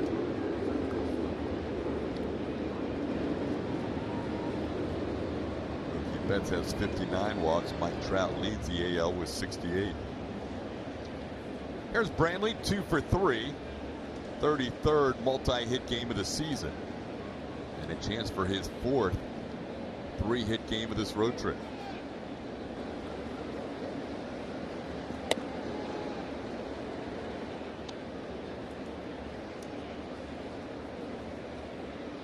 Mentioned how tough it is to pick up 200 hits in a season. Jose Altuve made it look easy, doing it 4 consecutive seasons. As good as Brantley has been this year, he's now at 95 hits on the season. The halfway point of the year is coming up in game 2 on the next homestand. So the rest of this game plus 2 more games, if Brantley is less than 100 hits at that point, he will not be on pace for 200 hits this year, as good as he's been. Well, it puts things in perspective with Jose Altuve and the ability to just rack up hits. This gives you an idea of how hard it is to actually go out there and get 200 hits. Yeah, because it feels like, 33 multi-hit games already for Brantley. Feels like he should be on a 200-hit pace, but he's a little shy right now.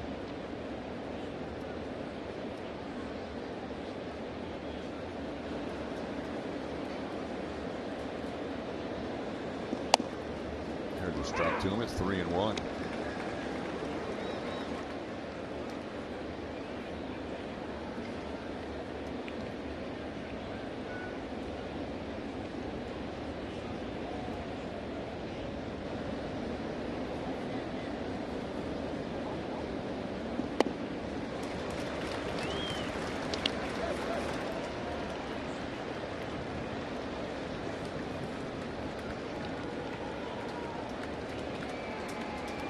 Bregman will get a head start with 2 outs. Not really covering him at first anyhow.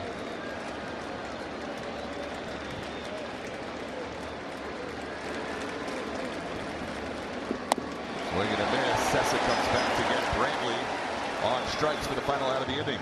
Astros lead headed to the bottom of the 6th, 9-3. Method is the New York Yankees away from a major league record. You're looking at the all-time streaks in American League history. The Yankees passed their 1941 team and set a franchise mark with that home run by DJ LeMahieu. Tigers, Cardinals, the Padres, the Braves have all had streaks of 25 in their franchise history. The Rangers own the record. The 2002 season, the Yankees won away. They'll play Toronto here tomorrow with a chance to tie that mark. Aaron Sanchez will be on the hill for the Blue Jays as the Yankees play their final homestand of the season, or excuse me, final homestand prior to the All-Star break. They'll be heading out after that 3-game set with Toronto to London, England.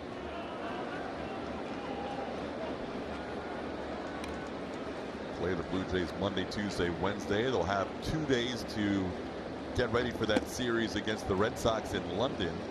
Off days Thursday, Friday, the 2-game set against Boston, then an off day coming back from that trip overseas. And they'll play the rest of their games heading into the All-Star break on that next road trip.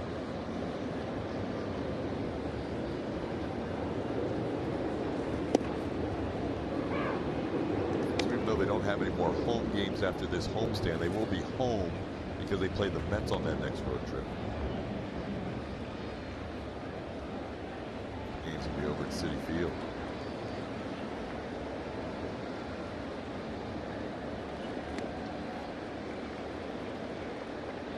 Two and two the count. Luke Voit will lead things off, and then it'll be Gary Sanchez and Edwin Encarnacion.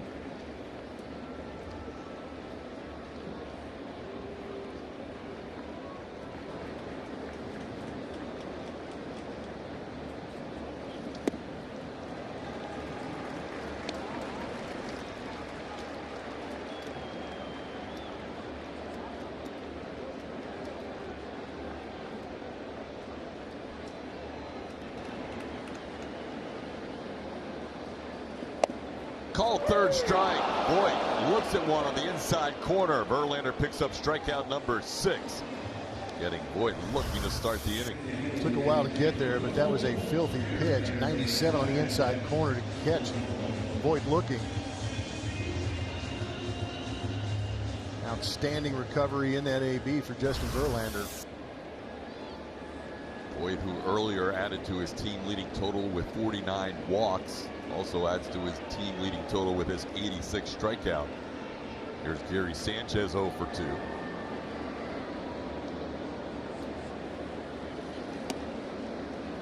If you want to check out those games from London over the weekend, the start times will be next weekend against Boston. The start times will be 12:10 Central on Saturday and 9:10 Central on Sunday morning. Early baseball on that following Sunday weekend today. Yeah, let me know how that goes.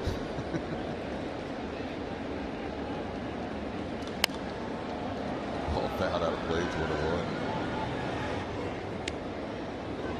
Well, baseball continues to expand its horizons. Series in Mexico. The Astros were part of that in Monterrey earlier this year. Now heading out to London for the Red Sox and Yankees next weekend. You ever been overseas? I've not been to England. I've been to Italy, been to France. How about you? Nope, never have. Never been to Europe? Never. All right. Sounds like we need a plum European vacation coming up. Oh boy, you can only imagine. It'd be tough getting left. It's time to name that Astro, brought to you by Nissan. We've got some clues for you. Yankee Doodle, pack your suitcase. Shifty business. Guess that's better than shady business. If you know who that Astro is, make sure you go to @AT&T Sportsnet SW and let us know who you think that Astro is, and stay tuned. We will reveal who that Astro is later. Here's Edwin Encarnacion. Edwin has fly to left and line to left. Verlander's allowed 3 singles and a 3-run home run. 3 of the 4 hits in this game came in succession. The 8-9 hitters last inning, followed by LeMahieu's home run.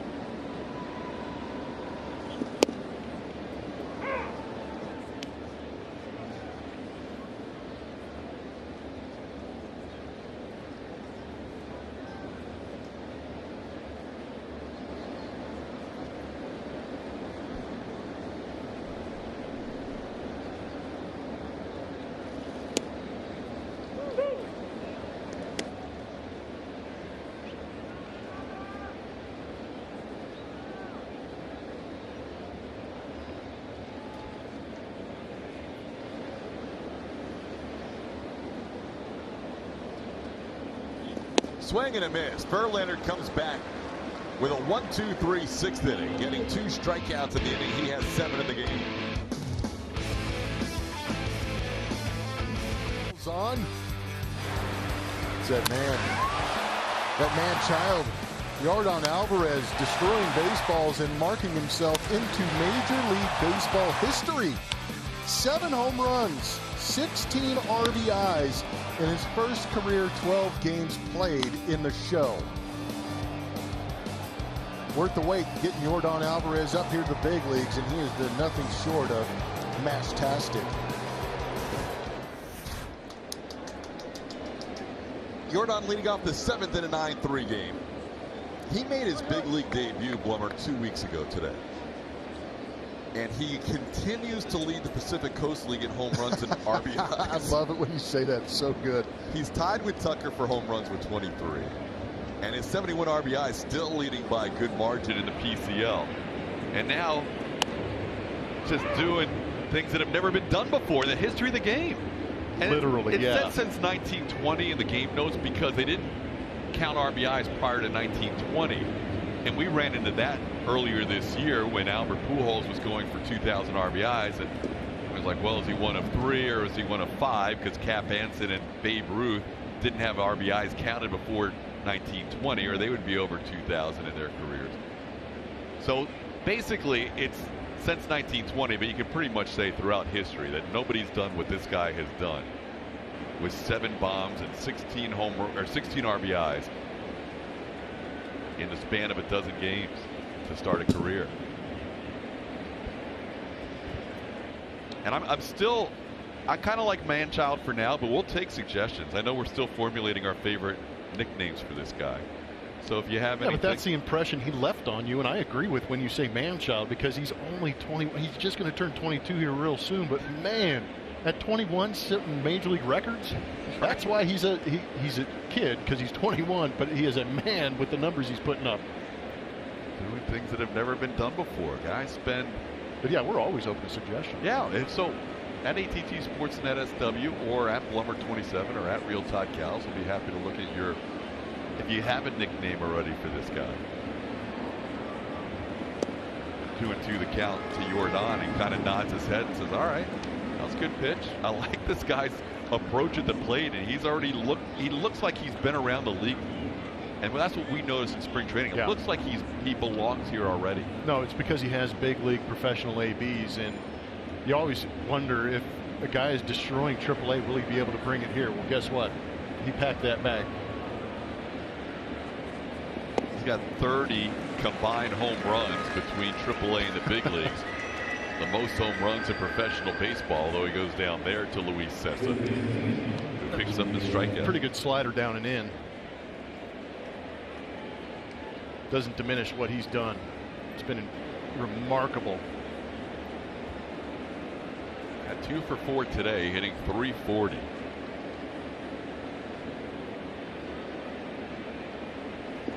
Guys are going to remind him the game's not that easy. You don't pick up more than an RBI per game for that long a stretch, usually in your career, especially at the first 12 games of your career. Yuli, who hit a home run his last time up, sends Gardner back, but this one not hit quite as well, and Gardner makes the play in front of the warning track for out number 2. Make sure to join us on July the 7th for Kids. The Astros take on the Los Angeles Angels, and be sure to get here early. 10,000 kids 12 and under receive a Carlos Correa replica Navy Youth jersey presented by Exclusive Furniture. For more information or to get your tickets for the game, visit astros.com/promotions. Here's Robinson Chirinos taking a strike. Chirinos 1 for 3, single, run scored. He was part of the trio that was on base when Tyler White hit his first career grand slam.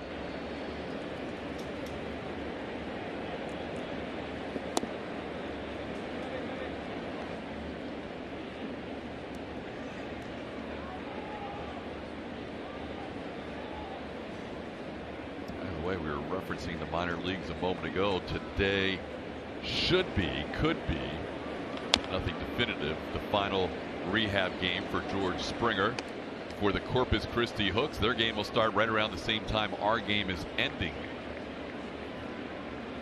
4:15 Central start today for George and the Hooks. Also, Colin McHugh expected to go back-to-back games, and we could see him return to the Astros on the next homestand at the beginning of that stand as well. Well, slowly but surely, the Astros getting healthier. Altuve returning on this road trip. Springer and McHugh anticipated back on Tuesday. Carlos Correa led Miss Diaz. Joe Smith to follow after that. Chirinos goes down swinging. Luis Cessa picks up 2 strikeouts in the inning. Cessa now has pitched 3 innings. He has struck out 4. Allowed a couple of hits and a run and a walk in this game. Astros lead 9-3 with Justin Verlander about to take the mound for the bottom half of the 7th inning. So of our Chevy Stroh poll, we asked you which Astros reliever, in your opinion, is best of all time out of those 4 choices. Billy Wagner, runaway champion, 85%. Outstanding numbers as a closer for the Houston Astros. An electric left arm. One of the first guys I faced who was able to throw 100 miles an hour or more. Relief pitchers don't get a lot of love for Cooperstown, but he deserves to get some consideration. Absolutely. Glad to see Lee Smith get in there this year. He's a guy that's kind of waited a long time. Justin Verlander had the mound worked on in between innings. Landing area was bothering him and Luis Cessa a little bit. It's been repaired, and JV ready to go back to work with a 9-3 lead, facing Didi Gregorius, Gleyber Torres, and Aaron Hicks. Bottom half of the 7th inning, Verlander starts with 93 pitches. This could be his final inning. AJ usually likes to get him out between 100 and 110 pitches.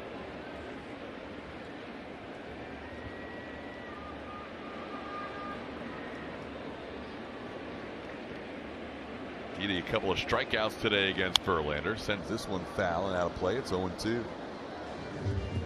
Verlander has struck out 7 Yankees. He has walked 2. He's allowed 4 hits. The damaging blow, a 3-run home run by DJ LeMahieu.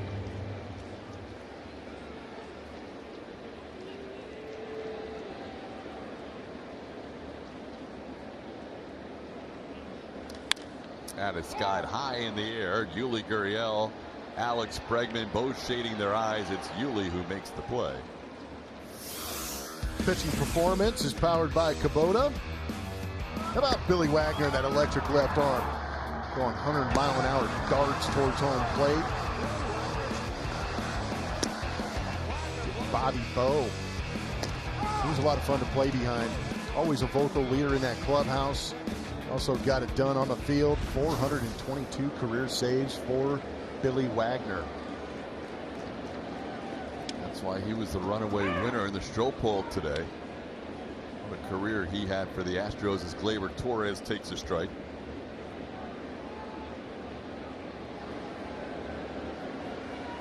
Gleyber 1 for 11 in his career against Verlander. Maybe he doesn't get the call at the top of the zone there. It's 1-1.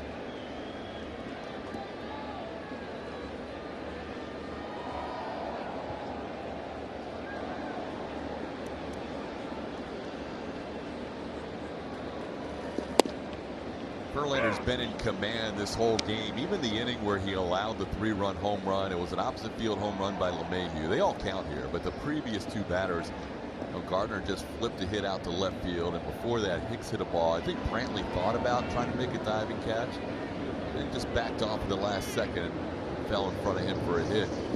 There goes Torres down on strikes. 8 strikeouts now for Verlander, 2 away in the 7th. There he is as far as all-time ranks as a reliever for Billy Wagner. How about him being 3rd behind Rivera and Hoffman in save percentage at 86. 2nd best ERA of any reliever, but the opponent batting average and the percentage of strikeouts he got, number 1. And he is 2nd all-time as far as left-handed relievers in saves. John Franco is 2 ahead of him at 424.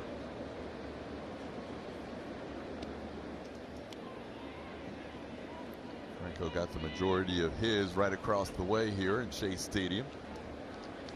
Aaron Hicks bats with an 0-1 count. Hicks went 1 for 2, or has gone 1 for 2 with a run scored.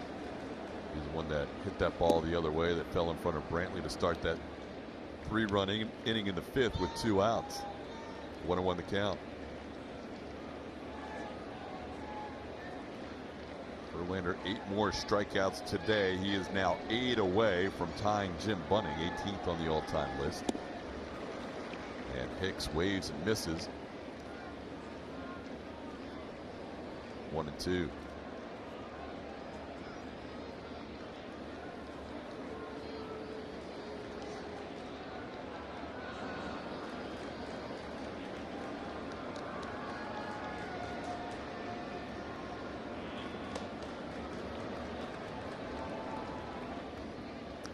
Earlier today, part of the Old-Timers game festivities, Mariano Rivera, who became the first player unanimously voted into the Hall of Fame. Gotta love this.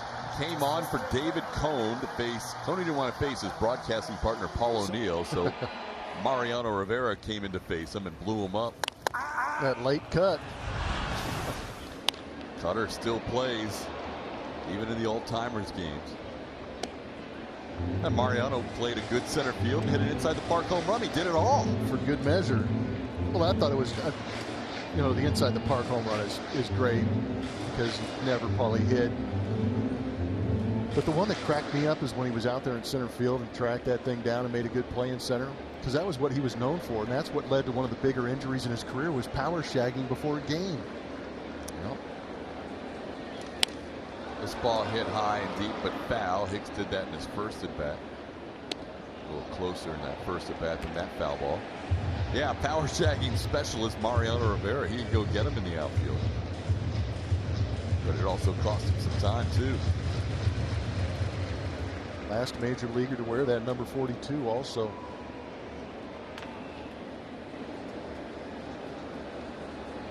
How long before they go into triple digits here in New York for uniform numbers? He goes around. That's going to end the inning and possibly end the day for Verlander, striking out 9 in 7 innings of work as he gets Hicks to end the 7th.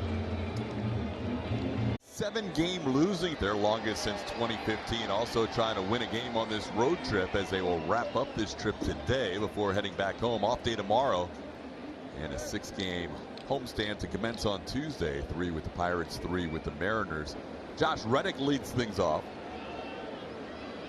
Luis Cessa back out there, and Reddick has himself a base hit, his second hit of the game. 2 for 4 now as Reddick on 1 pitch leads off the 8th with a single. Julia? The Power Player is brought to you by TXU Energy, and he's coming up right here. Tyler White snapping the 0 for 6 that he had with runners in scoring position on this road trip in grand fashion. How about that grand slam back in the 4th inning, going deep for his first career. Astros with 7 grand slams this season, which ties a franchise record. A lot of games left to be played too. That ball's hit hard down the left field line and hooks foul. They've got over half the schedule left to break that record. 83 games after today. And as much as they get on base, you know there's going to be some opportunities between now and the end of the season to get past that, hopefully by a good ways. Tyler's career high in runs batted in is 5.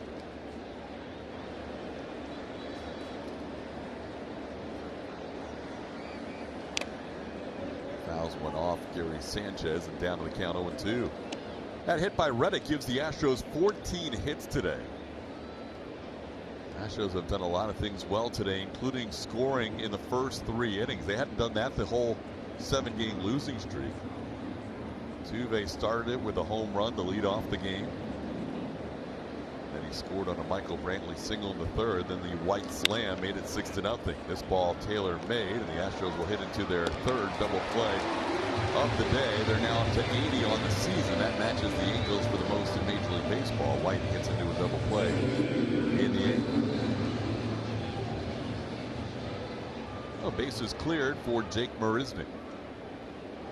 Appears that Justin Verlander's day is done with 7 innings of 3-run baseball, all the runs scoring on 1 swing. Another good outing for Verlander, allowing 4 hits and a couple of walks in 7 innings.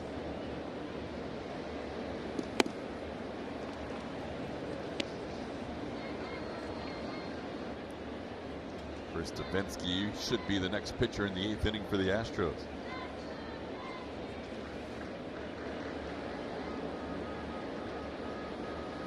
Verlander allowing his first home run as an Astro of more than 2 runs today.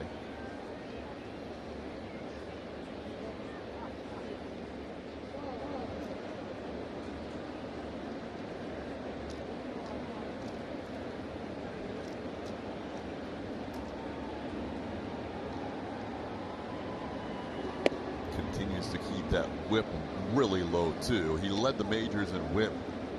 Walks and hits divided by innings pitched coming into today at 0.74. And today he goes 7 innings, allows 4 hits and 2 walks. On the ground to third, LeMahieu has it. Marisnick, who had 2 hits earlier, now 2 for 4 as he grounds out to end the 8th.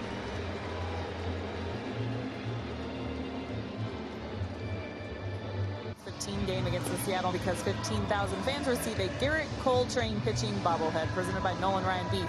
For more info or to get your game tickets, visit astros.com/promotions. Garrett Cole was out early today and joined the old timers day that the Yankees had. He actually got to meet Chris Chambliss right there. Strami making the introduction. That's pitching coach Brent Strom there.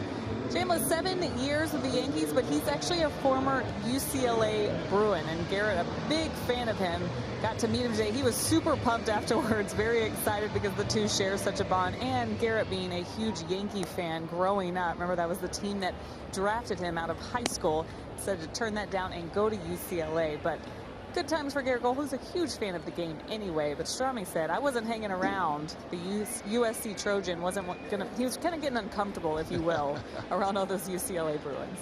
Strami bailed quickly. Tell us who the USC guys are. Probably went over and talked to Aaron Boone. Chris Tavinsky takes over here in the bottom half of the 8th of a 9-3 game. Last time we saw Devo out here was on the 21st, and we got to see the Devo strut. 1 inning, 1 strikeout. He'll face Brett Gardner at the top of the lineup here in the 8th inning. Astros up 9-3.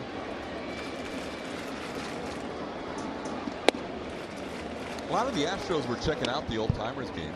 They were in the dugout at more than an hour before their game time, watching the legends that wore the pinstripes play a game today.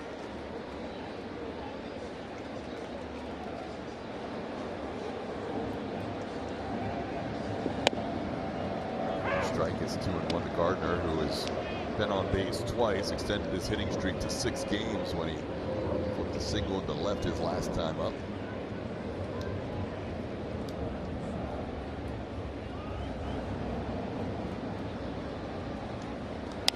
That one's popped towards third. Yuli has a beat on it, puts it away in foul territory. All the starts in a row for Tyler White at first base, and that coincides with Yuli making consecutive starts at third base. That's been the infield pairing for the Astros really for about 2 weeks now. Really likes showing off that H-star underneath his jersey. Yeah, he does.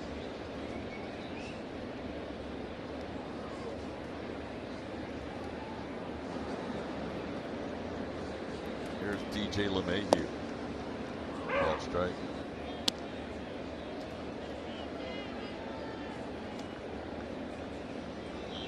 LeMahieu counting for all the runs against Verlander today with a 3-run home run. Astros scored 9 runs in 5 innings. 8 of the 9 scored against the starter, Jay Happ. Bottom half of the 5th, LeMahieu with 2 outs, hit 1 out to right against Verlander.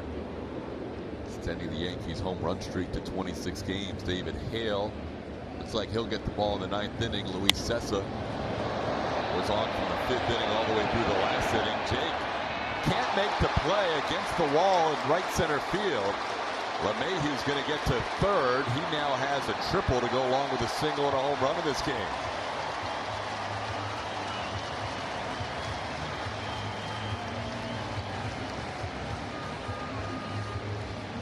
Been tough sledding out there in center field the last couple of days for Jake Marisnick. This one taking him all the way back to the right center field wall, fighting the sun and the wall. Got it off the tip of the glove. He might be feeling that one on the ride home.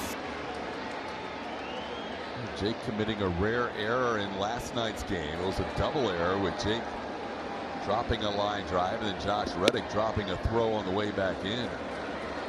That one's a clean triple, but one that we've seen Jake make the play on a lot of times, but like he may have lost that momentarily in the sun. Yeah, it looked like he had a beat on it and then lost it in the sun, and that route became a little squirrely. Aaron Judge takes a strike. It's 1-1.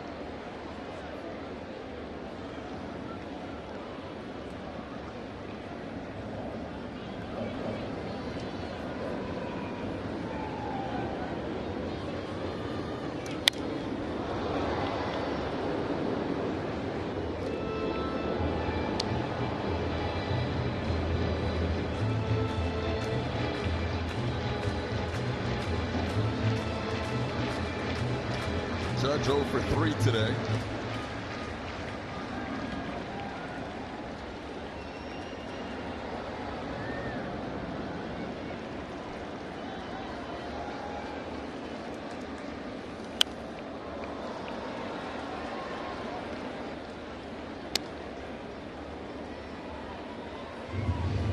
Final line for Verlander: 7 innings, 4 hits, 3 runs, all earned.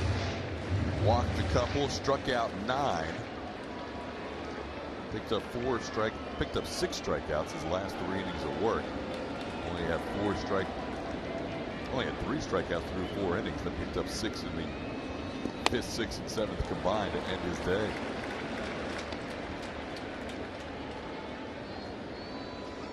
Count 2-2 on Judge.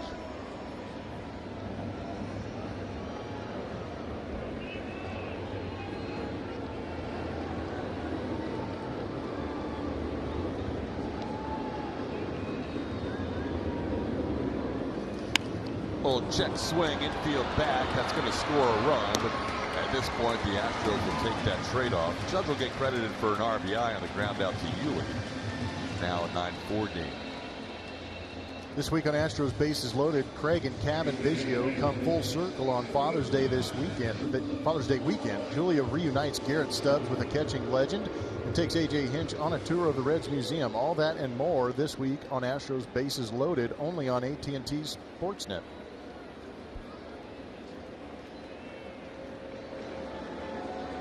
Luke Voit will bat.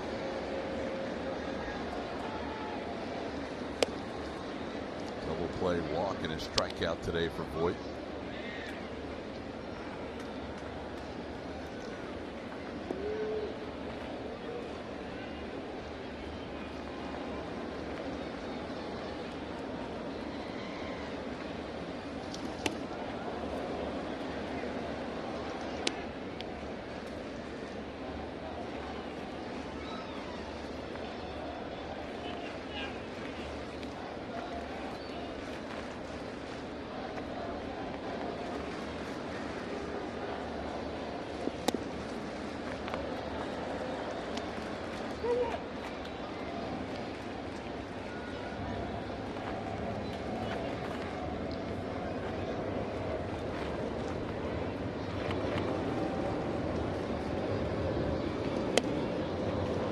Scored on Davinsky, just the 3rd time in his last 13 outings he's allowed a run. Now he's 3-1 on Voit. Even though the margin is 5 right now, you don't want to start putting runners on with the middle of the lineup duo. And the Astros get a little stirring going in their bullpen here with 2 outs in the 8th.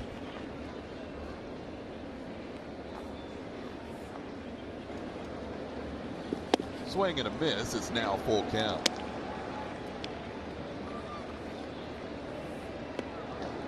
That is the closer, Roberto Osuna. Haven't seen him in a while. No, hasn't pitched in the series. Astros have been down. Well, we won't see him this inning either. Davinsky comes back to strike out Voit on a 3-2 pitch to end the 8th. It's a 9-4 game. Devo strutting.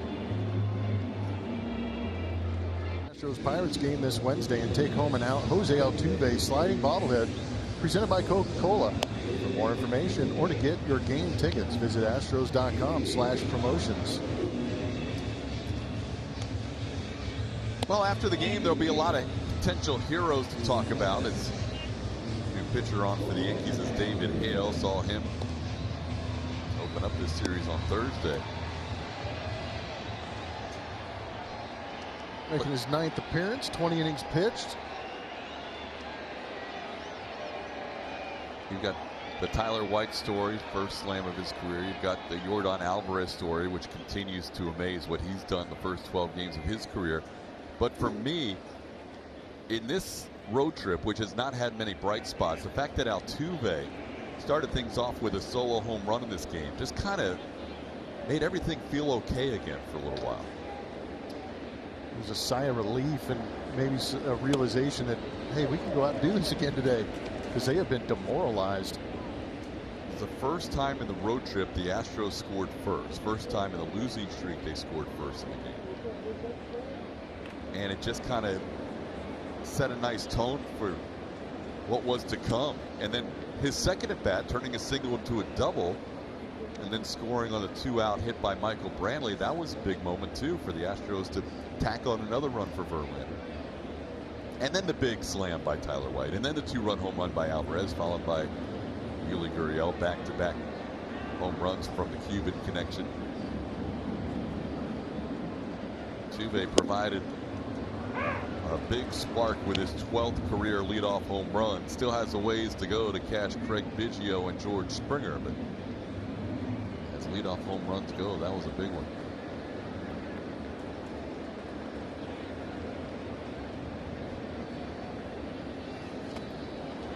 Altuve ends his day with a strikeout.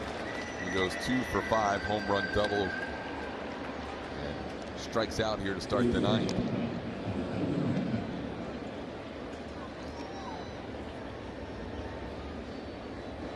Alex Bregman reached on a walk his last time up. Still the only guy in the starting lineup looking for his first hit of the day. 0 for 3 with a walk.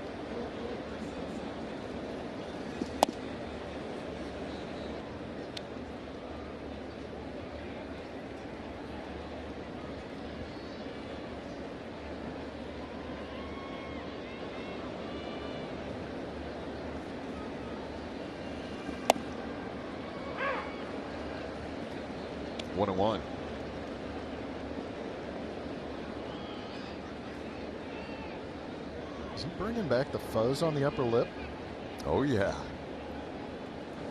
Just noticed that. Either that or it's been a really long game. Might need a hit here to keep it, though.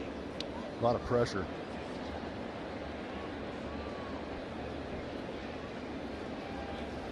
Trying to get that super trooper back on the top of his upper lip there, huh?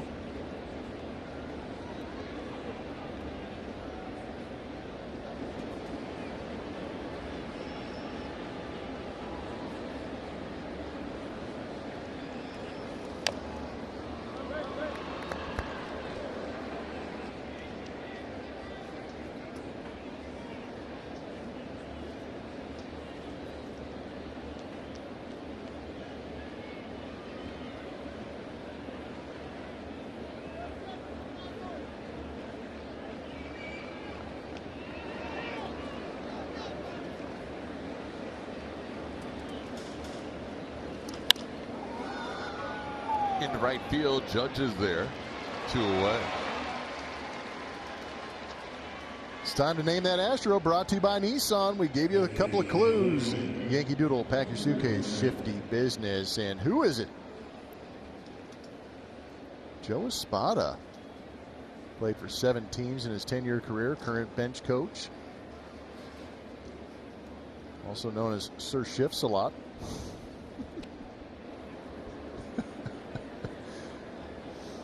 Good coffee today, TK. Yeah, you're solid. Very solid today. Good work. It's always more fun when the team's ahead. That doesn't hurt. It's Michael Brantley bats with 2 outs and the bases empty. I was checking out some of the comments on Twitter because we asked people what their thoughts are for Yordan's nickname.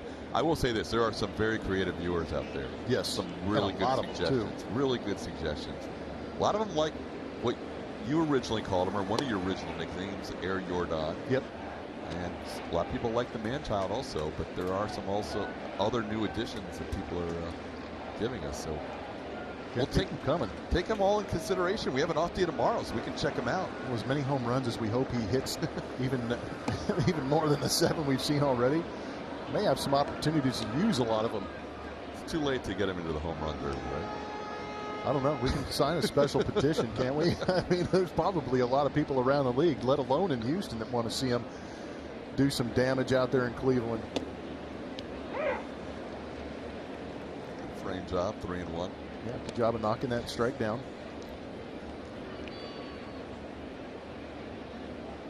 Keep that strike in front. Well, maybe Yordan will get another chance here with Brantley with a 3-1 count against David Hale. And he will. Yordan will bat with a runner on and 2 outs in the 9th inning. He's already 2 for 4 with a home run. He's already set a major league record with 7 home runs in his first 12 games of his big league career. He already has 3 home runs in the series at Yankee Stadium. As much as the Yankees appreciate winning 3 out of 4 in this series, I think this guy's like, they're like, oh, really? We have to deal with this guy maybe in the postseason? Just one more weapon, right? Oh, man. Because they know there's no Springer and Correa here. That ball's off of Hale. He's going to recover in a hurry and make the play. That one was smoked off the Yankees pitcher to end the inning. Yordan 2 for 5 after this ball. Usually doing damage into the seats. This one doing damage to the backside of Hale.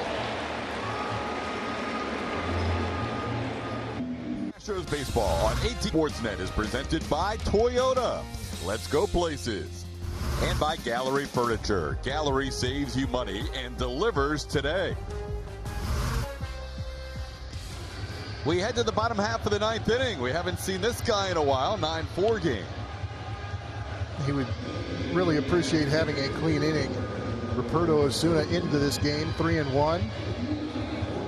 Took that loss back in Cincinnati when he went 2/3 of an inning. Gave up 3 hits and a couple of runs in that ball game.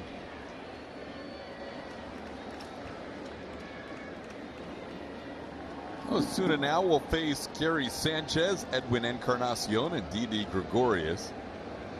Doesn't work too often without a save on the line, but he will here as the Astros want to get him work, and also with a day off tomorrow.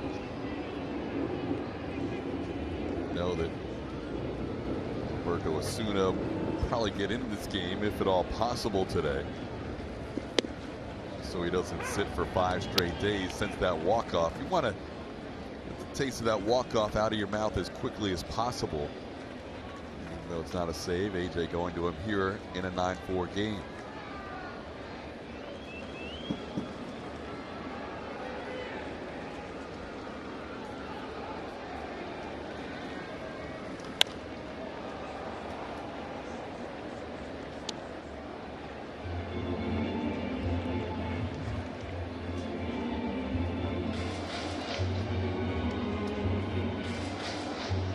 For those wondering, that baseball that Yordan hit back up the middle, yep, it was 108.3 miles an hour. David Hale is going to have a serious welt. Yeah, Yordan left his mark.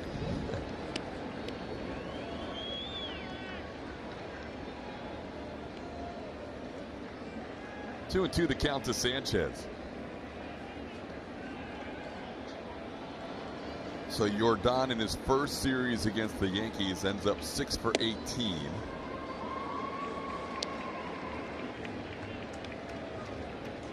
Hits 3 home runs and drives in 8 runs. That's not a bad 4-game series. Or drives in 5 runs. Drove in 8 on the road trip.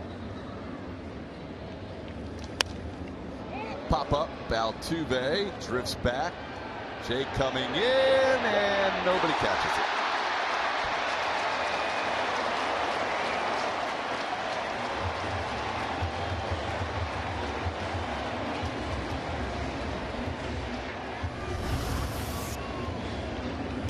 Shift is on, and you could see Altuve kind of looking around, wondering who's going to be able to come out here and try and help him out. But there was nobody in that region with him going to his left.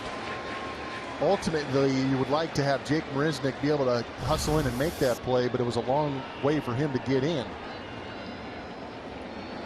So Sanchez extends his hitting streak to 7 games with that blue pit.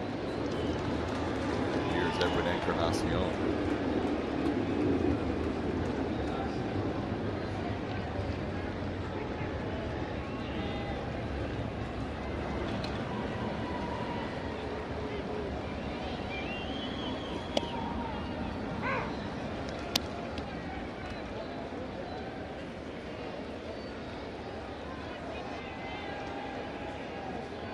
Hit number 6 for the Yankees.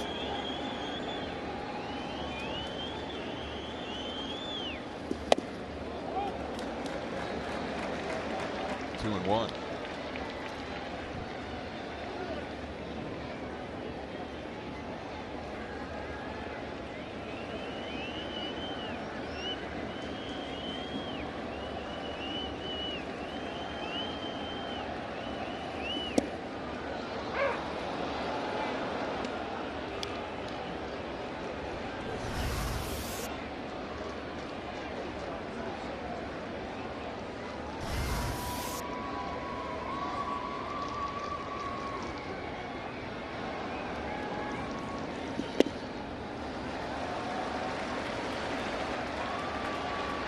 Three and two. Framber Valdez, who was scheduled to start against the Pittsburgh Pirates in that next series, is warming up. I don't want Osuna to throw too many pitches here in this inning. Swing and a miss. Picks up a strikeout of Encarnacion for out number 1 in the ninth.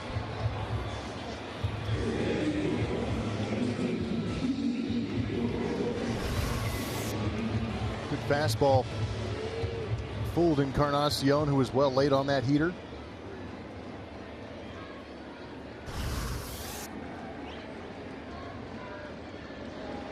Now Osuna will face Didi Gregorius.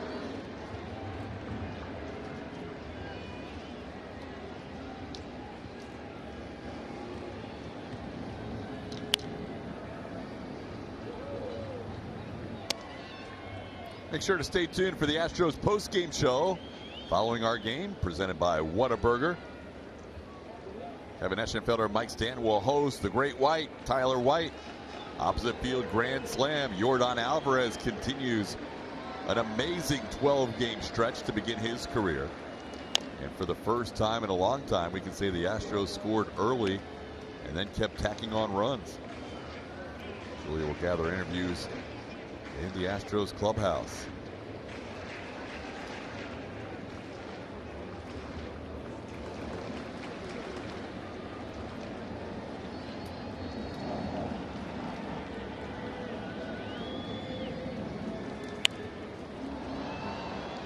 Yordan has already hit 4 home runs in his first 5 major league games, which doesn't happen often.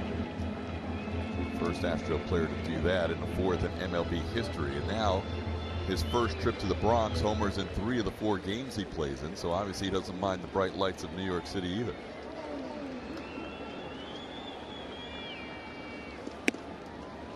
And in honor of Old Timers Day, there was another number 44 that hit a lot of home runs in this ballpark and earned the moniker Mr. October.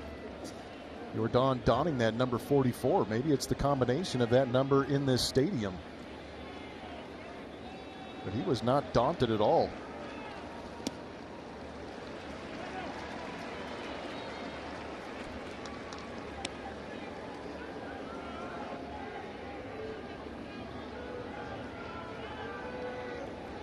There's Reggie Jackson's number immortalized out there.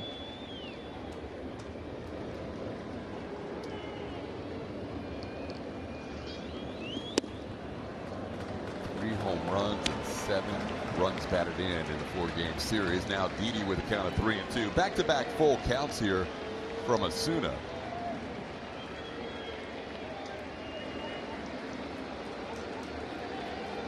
Sanchez popped a single into shallow right field. Nobody could make the play. And now Didi grounds one to the right side. Altuve will flip it to Bregman for 1. Return, double play, game over. Astros 7-game losing streak over. 9-4 the final score. The Astros 1-6 on this road trip, and they salvage a game against the Yankees and win the season series against New York. We think they're going to review this play at first. Osuna, before he can start the handshake line, will have to wait for Sam Holbrook, the first base umpire, to put the headsets on. And Dan Iasonia will listen into New York as a potential inning-ending and game-ending double play. According to the replay on the big board, we might be here for one more out. Bregman trying to get that throw over there as fast as he could, but I think Didi beat it. He is ruled safe. The call is overturned, so Osuna will have to face Gleyber Torres.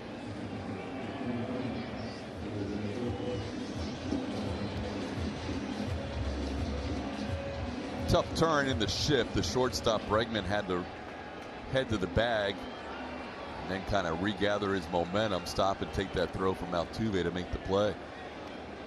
Bregman started on the right side of the bag with Altuve as that ball's outside with a fastball, 1-0.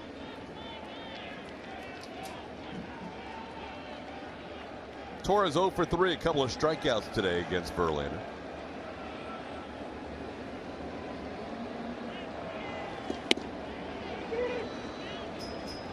One.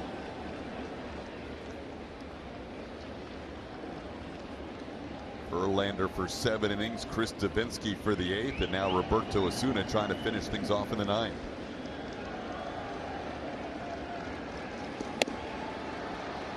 Osuna had 1 and 2. Gregorius will take second base with fielder's indifference.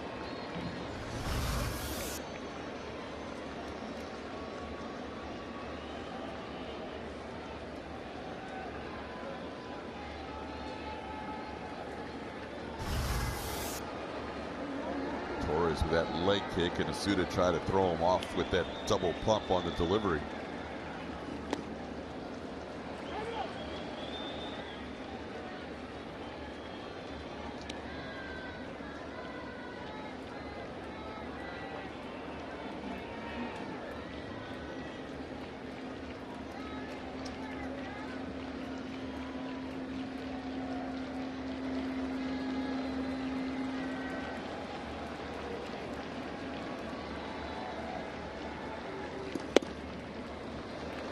Another full count.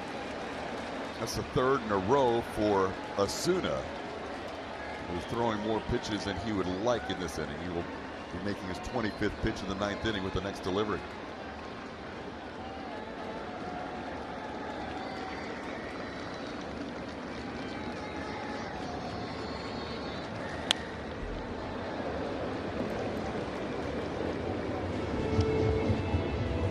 Coming into this game, the Yankees with the longest winning streak in the major leagues, active in 8 games. The Astros with the longest active losing streak at 7 games.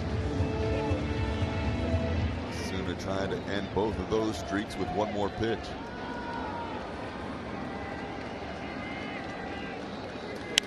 Fly ball, center field, sending Jake back, looking into the sun, makes the play, and the Astros win 9-4, the final score. The 7-game losing streak is over. The Astros win the season series against the Yankees 4-3. Tyler White hits his first career grand slam, and Blummer, this was one the Astros really needed. They absolutely did. Would have been interesting to see what their record would have been at 21-20 on the road, but instead they are going to be 21-19 on the road, or 22-19 on the road, which would be much better. But it was a lot of fun to see them break out with Altuve in that big home run. They did it in an Astro way. Hit, then the big home run. But you got a chance to see some big swings and what this offense can do when they are rolling and swinging the bats well with a lot of power. And it's also been a lot of fun to see the Havana Hammer in a big league uniform. 10th win of the year for Justin Verlander. Alvarez, Gurriel, White, Altuve all hitting home runs. Plenty more coming up, including the postgame show after this.